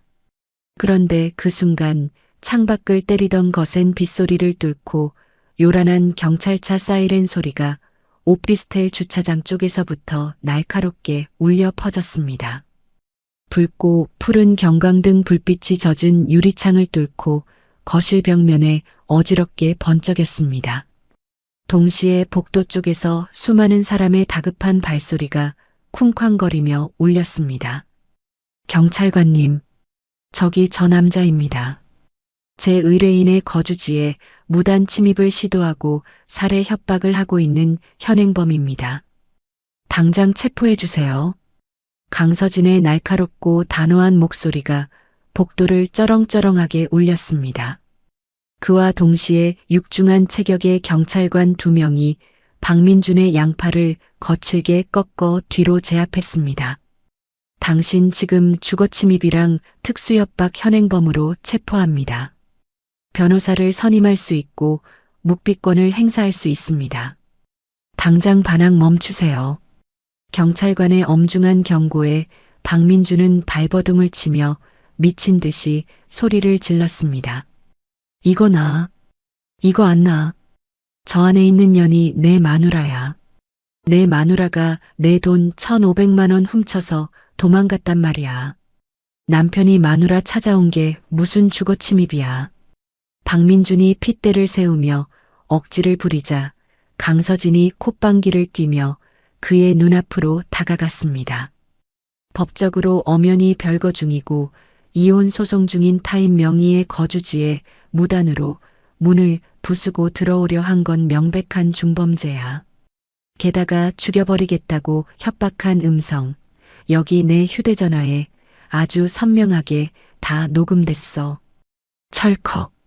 차가운 금속 마찰음과 함께 박민준의 두 손목에 은빛 수갑이 단단하게 채워졌습니다. 저는 그제야 천천히 현관문 이중 잠금 장치를 풀고 문을 활짝 열었습니다.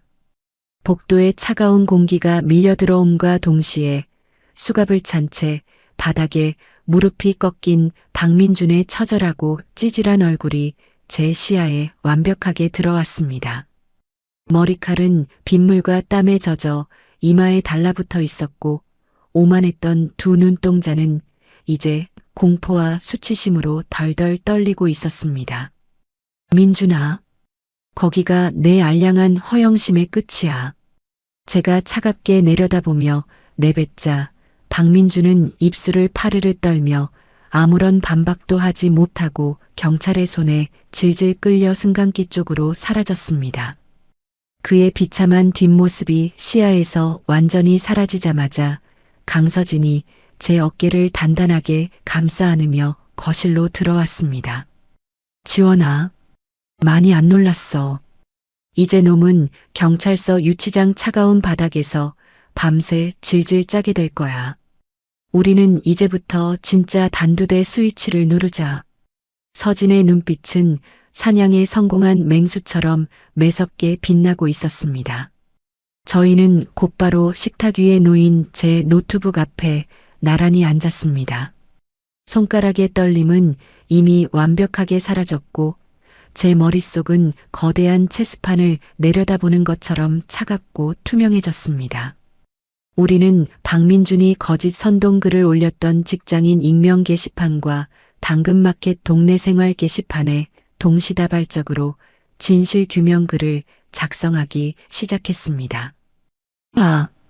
이지원, 10원 단위까지 철저하게 반반 나누자던 그 기형적인 가계부 사진부터 제일 먼저 첨부해. 서진이 지시하자 저는 박민준이 매달 억지를 부리며 작성하게 했던 생활비 장부 사진을 화면 중앙에 띄웠습니다. 그리고 이어서 가장 치명적인 증거들을 차례대로 업로드했습니다. 박민준이 1,000만 원이 넘는 회사 법인카드를 몰래 유용하여 상간녀와 평일 대낮에 호캉스를 즐긴 결제 내역서. 그 두 사람이 다정하게 팔짱을 끼고 무인 모텔로 들어가는 선명한 폐쇄회로 텔레비전 화면 캡처본. 그리고 최 여사가 제 부모님을 모욕하며 패륜적인 막말을 쏟아낸 홈 카메라 생생한 음성 파일까지 전부 게시글에 첨부했습니다. 이게 바로 시어머니 칠순 잔치 1,500만 원을 며느리 통장에서 훔치려던 인간 쓰레기의 진짜 민낯입니다. 제가 마지막 문장을 또박또박 키보드로 쳐서 입력하고 엔터키를 3개 내리쳤습니다. 글이 인터넷에 올라가자마자 반응은 폭발적이었습니다. 단 10분 만에 조회수가 수만 건을 돌파하며 여론은 180도 완벽하게 뒤집혔습니다. 네티즌들은 명백한 팩트 폭격 앞에 경악을 금치 못하며 분노의 십자포화를 퍼붓기 시작했습니다. 세상에, 저 남편 완전 미친 쓰레기네. 생활비는 100원까지 반반하자면서 지 엄마 칠수는 아내 돈으로 1,500만 원짜리 호텔 잔치를 해. 법인카드로 상간녀랑 모텔 간 거 봐라. 저거 완전 회사 돈 횡령이잖아. 저놈 회사 감사팀에 당장 찔러야겠다. 시어머니 막말 들어보니까 소름이 쫙 돋는다. 환자복 입고 병원 침대에 누워서 가짜 눈물 짜내더니 완전 악마가 따로 없네. 수천 개의 댓글이 박민준과 최 여사를 맹렬하게 물어뜯기 시작했습니다. 분노한 사람들은 박민준의 신상과 상간녀의 직장 부서까지 탈탈 털어내며 인터넷상에서 그들을 완벽하게 발가벗겨버렸습니다. 그 광경을 모니터로 지켜보던 저는 참았던 묵은 체증이 한순간에 씻겨 내려가는 짜릿한 카타르시스를 느꼈습니다. 그때 강서진이 노트북 옆에 두꺼운 고소장 뭉치를 툭 올려놓으며 서늘하게 웃었습니다. 지원아, 이게 끝이 아니야. 대형 로펌 이름으로 들어가는 단체 고소장이야. 박민준, 상간녀, 그리고 인터넷에서 너한테 입에 담지도 못할 허위사실 유포한 악플러 50명 명단 싹 다 출연했어. 악플러 50명 전부 형사고소 들어가는 거야. 당연하지. 사이버 명예훼손에 무고죄까지 싹 다 걸었어. 합의금은 한 사람당 최소 1,000만 원씩 부를 거야. 놈들이 내 가슴에 박은 대못 전부 돈과 빨간 줄로 갚아주게 만들어야지. 서진의 자비 없는 법적 처단에 저는 고개를 강하게 끄덕였습니다. 우리의 반격은 여기서 멈추지 않았습니다. 다음 날 아침 9시 정각, 인터넷에 명백한 횡령 증거까지 낱낱이 폭로되자 박민준 회사의 감사팀은 즉각 비상징계위원회를 열었습니다. 수많은 직원이 보는 앞에서 박민준과 상간녀는 대기 발령 조치 통보를 받았고 회사는 1,000만 원대 법인카드 유용 혐의로 두 사람을 경찰에 정식 수사 의뢰했습니다. 하루아침에 밥줄이 끊기고 전과자가 될 위기에 처한 것입니다. 오전 11시 제 휴대전화로 낯선 번호의 전화가 걸려왔습니다. 강서진이 전화를 대신 넘겨받아 차가운 목소리로 응대했습니다. 네, 강서진 변호사입니다. 아, 기자님이시군요. 최 여사 가짜 입원 기사 쓰신 분 맞죠? 제가 어제 로펌 이름으로 내용 증명이랑 병원 진단서 위조 증거 다 보내드렸는데 확인하셨습니까? 정정보도 당장 안 내시면 언론중재위원회 제소는 물론이고 기자님 개인 상대로도 민형사 소송 같이 들어갑니다. 서진의 매서운 협박에 수화기 너머로 기자의 다급하고 비굴한 목소리가 흘러나왔습니다. 그리고 단 30분 뒤 포털 사이트 메인 화면에 최 여사의 자작극을 통렬하게 비판하는 정정 보도 기사가 대문짝만하게 실렸습니다. 거짓 입원과 며느리 학대 주장 모두 시어머니의 추악한 자작극으로 밝혀져 그 기사를 확인한 순간 동네에서 고개를 빳빳하게 쳐들고 다니던 최 여사가 골방에 숨어 벌벌 떨고 있을 모습이 상상되어 통쾌한 웃음이 터져 나왔습니다. 연이은 고소장 폭탄과 수천만 원의 손해배상 소송 청구서를 받아든 상간녀는 결국 엄청난 공포에 질려 박민준이 등에 칼을 꽂았습니다. 그녀는 직장인 게시판에 자필로 쓴 구차한 사과문을 사진으로 찍어 올렸습니다. 이 모든 여론 조작과 불륜의 주동자는 박민준 과장이었습니다. 저는 유부남인 줄 나중에 알았고 억지로 끌려다녔습니다. 박민준이 저를 속이고 법인카드로 환심을 샀습니다. 이지원님께 진심으로 사죄드립니다. 제발 고소만은 취하해 주세요. 자신들끼리 진흙탕에서 서로를 물어뜯으며 처절하게 싸우는 꼴이 참으로 우스웠습니다. 허영심과 탐욕으로 뭉쳐있던 그들의 얄팍한 연대는 시퍼런 법의 심판 앞에서 종이장처럼 무참하게 찢어지고 있었습니다. 그날 저녁, 저는 눅눅한 오피스텔을 완전히 벗어나 강남 한복판에 있는 서진의 대형 로펌 사무실에 앉아 있었습니다. 사무실은 따뜻하고 눈부신 조명으로 환하게 밝혀져 있었고 제 손에는 갓 내린 향긋하고 따뜻한 아메리카노 한 잔이 들려 있었습니다. 탁자 위 거대한 텔레비전 화면에서는 저녁 메인 뉴스가 흘러나오고 있었습니다. 오늘 오전 유명 중견기업의 박모 과장이 법인카드 1,000만 원 횡령 및 특수협박 혐의로 경찰서에 출석했습니다. 화면 속 박민준은 수갑을 찬 채 초췌하고 찌질한 얼굴로 경찰서 유치장으로 질질 끌려 들어가고 있었습니다. 수많은 카메라 플래시가 그의 비참한 얼굴을 자비 없이 때렸습니다. 그의 알량한 여론 조작은 완벽한 부메랑이 되어 그의 숨통을 완전히 끊어놓았습니다. 저는 최고급 가죽 소파에 여유롭게 기대어 앉아 커피를 한 모금 깊게 마셨습니다. 입안에 퍼지는 커피 향이 오늘따라 유난히도 달콤했습니다. 스스로 파놓은 무덤 속에서 처절하게 발버둥치며 짓밟히는 남편과 시어머니의 몰락을 감상하며 저는 비로소 묵은 체증이 완전히 사라지는 완벽한 자유를 느꼈습니다. 경찰 조사가 본격적으로 시작되고 2달이라는 시간이 물 흐르듯 훌쩍 지나갔습니다. 매서운 눈보라가 몰아치던 겨울의 차가운 칼바람은 어느새 자취를 감추고 거리에는 꽃내음을 머금은 따뜻하고 부드러운 봄바람이 불어오고 있었습니다. 서울 가정법원의 무겁고 두꺼운 떡갈나무 문을 두 손으로 밀고 들어가자 높은 천장 아래로 엄숙하고 서늘한 공기가 무겁게 내려앉아 있었습니다. 법정의 커다란 유리 창문을 통해 눈부신 아침 햇살이 길게 쏟아져 들어왔지만 피고인석에 웅크리고 앉아있는 박민준의 주변만큼은 짙은 먹구름이 낀 것처럼 유독 어둡고 습해 보였습니다. 그의 몸에서는 며칠 동안 제대로 씻지 못한 퀴퀴한 땀 냄새와 싸구려 소주 냄새가 역겹게 섞여 코를 찌르고 있었습니다. 반면 원고석에 허리를 곧게 펴고 앉은 제 주변은 맑고 향긋한 봄꽃 향기로 가득 채워져 있었습니다.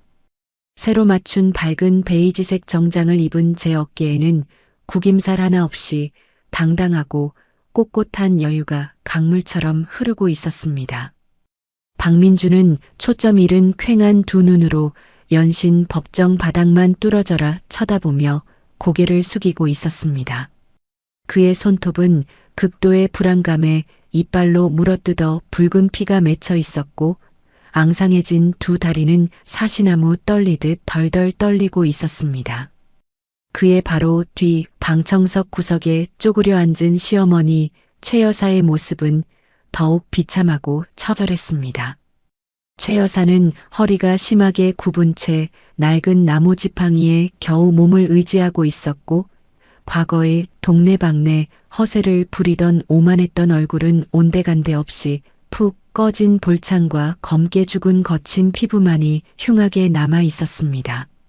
저는 두 손을 무릎 위에 단정하게 모으고 정면을 향해 한치의 흔들림 없는 곱고 서늘한 시선을 보냈습니다.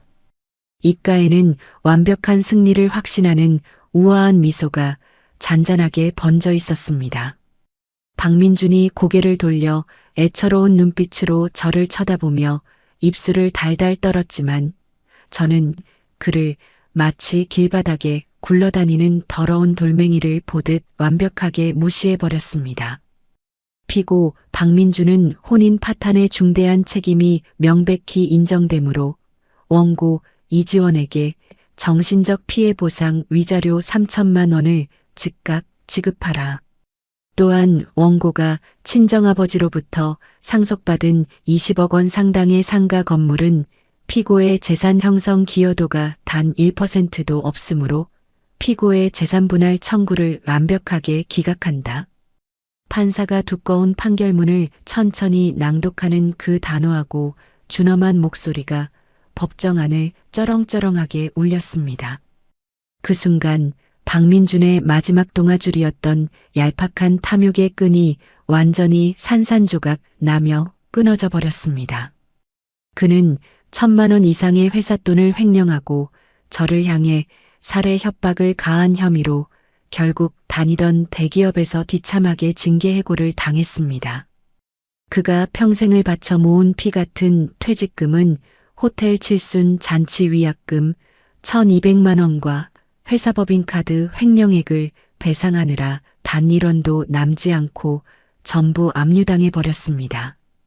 이어지는 형사재판에서도 그의 특수협박과 금융범죄가 모두 유죄로 인정되어 집행유예 2년과 거액의 벌금형이라는 빨간 줄 전과 기록을 목에 걸게 되었습니다. 이제 그는 대한민국의 그 어떤 번듯한 직장에도 취업할 수 없는 완벽한 신용불량자이자 사회의 낙오자로 전락한 것입니다. 아이고, 판사님, 우리 아들 억울하고 불쌍해서 어떡합니까? 저 독하고 무서운 며느리년이 내 아들 앞길을 완전히 다 망쳐놨어요. 제발 우리 아들 좀 살려주세요. 최 여사가 바닥에 털썩 주저앉아 앙상한 가슴을 팡팡 치며 짐승처럼 울부짖었습니다.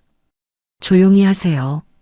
신성한 법정에서 계속 소란을 피우시면 즉각 밖으로 퇴정 조치하겠습니다. 건장한 법원 경비원이 최 여사의 굽은 어깨를 거칠게 잡아끌며 단호하고 무섭게 경고했습니다.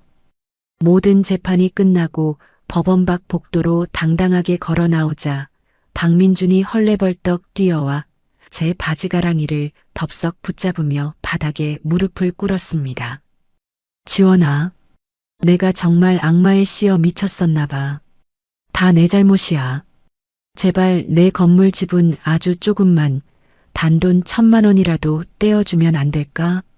나 지금 신용카드 빚에 고금리 사채 이자까지 눈덩이처럼 쌓여서 길거리에 나 앉아 굶어 죽게 생겼어.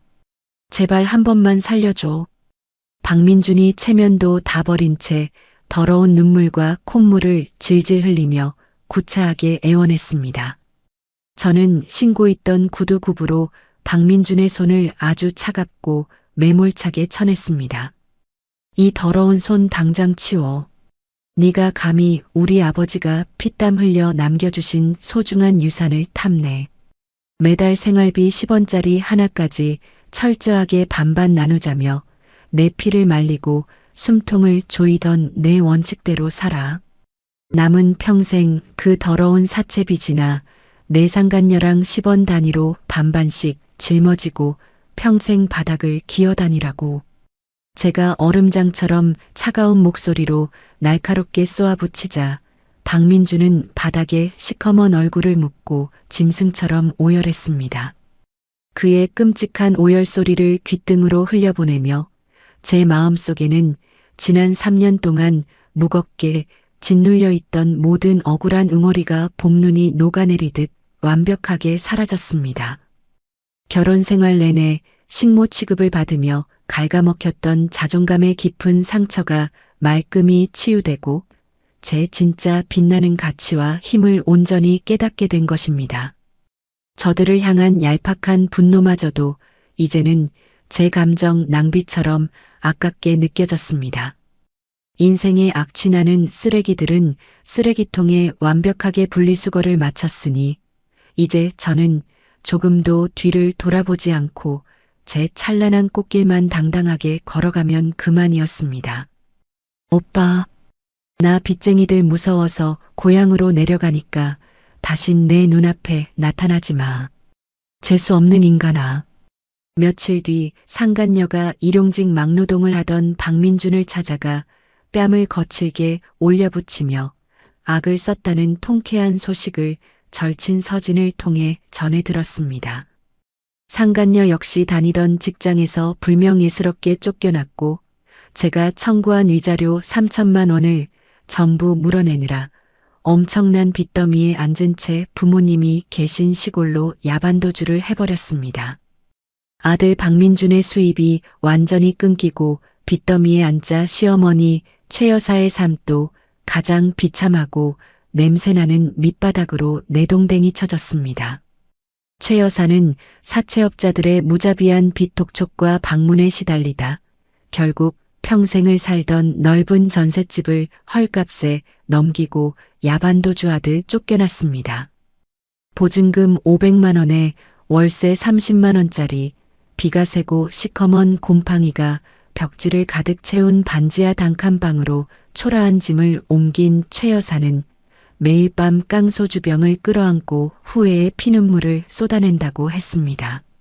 며느라, 내가 이렇게 차가운 길바닥에 무릎 꿇고 싹싹 빌게.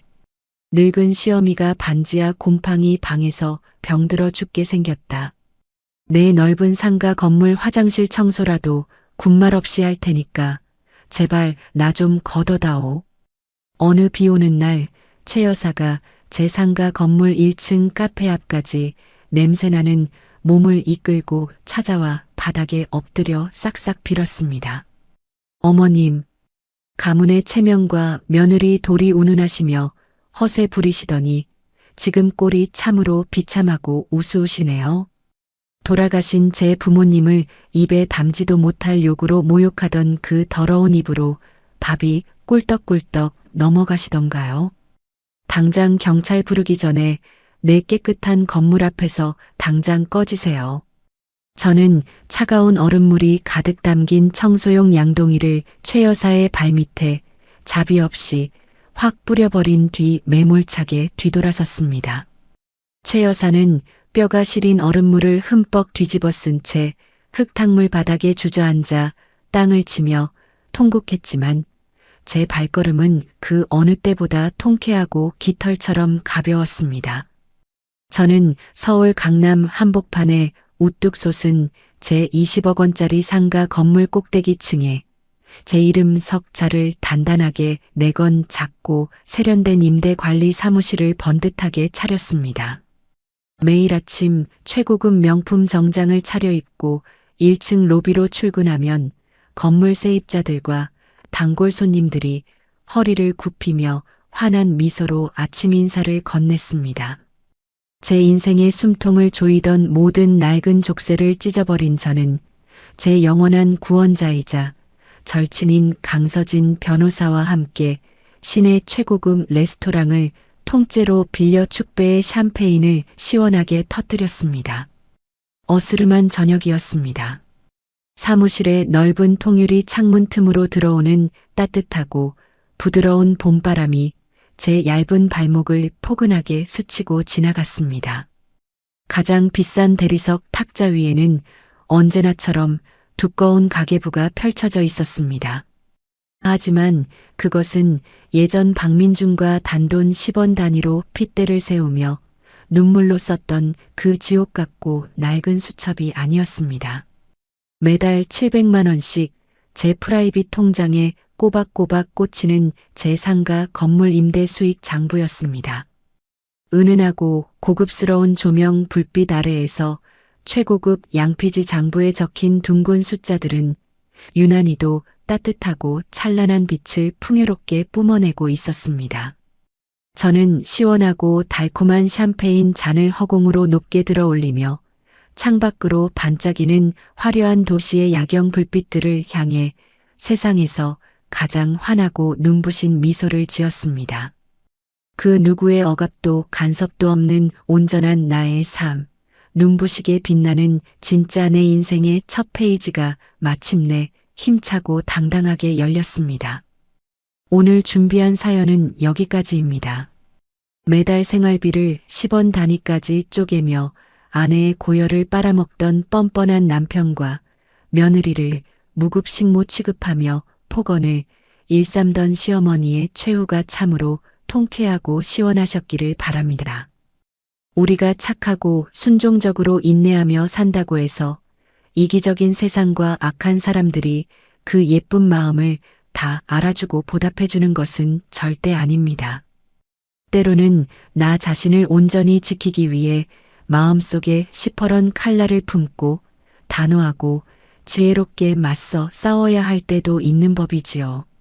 이제 무거운 과거의 짐을 훌훌 털어버리고 20억 건물주로서 완벽한 자유를 되찾은 주인공 이지원님의 찬란한 앞날을 다 함께 뜨겁게 응원해 주시면 감사하겠습니다.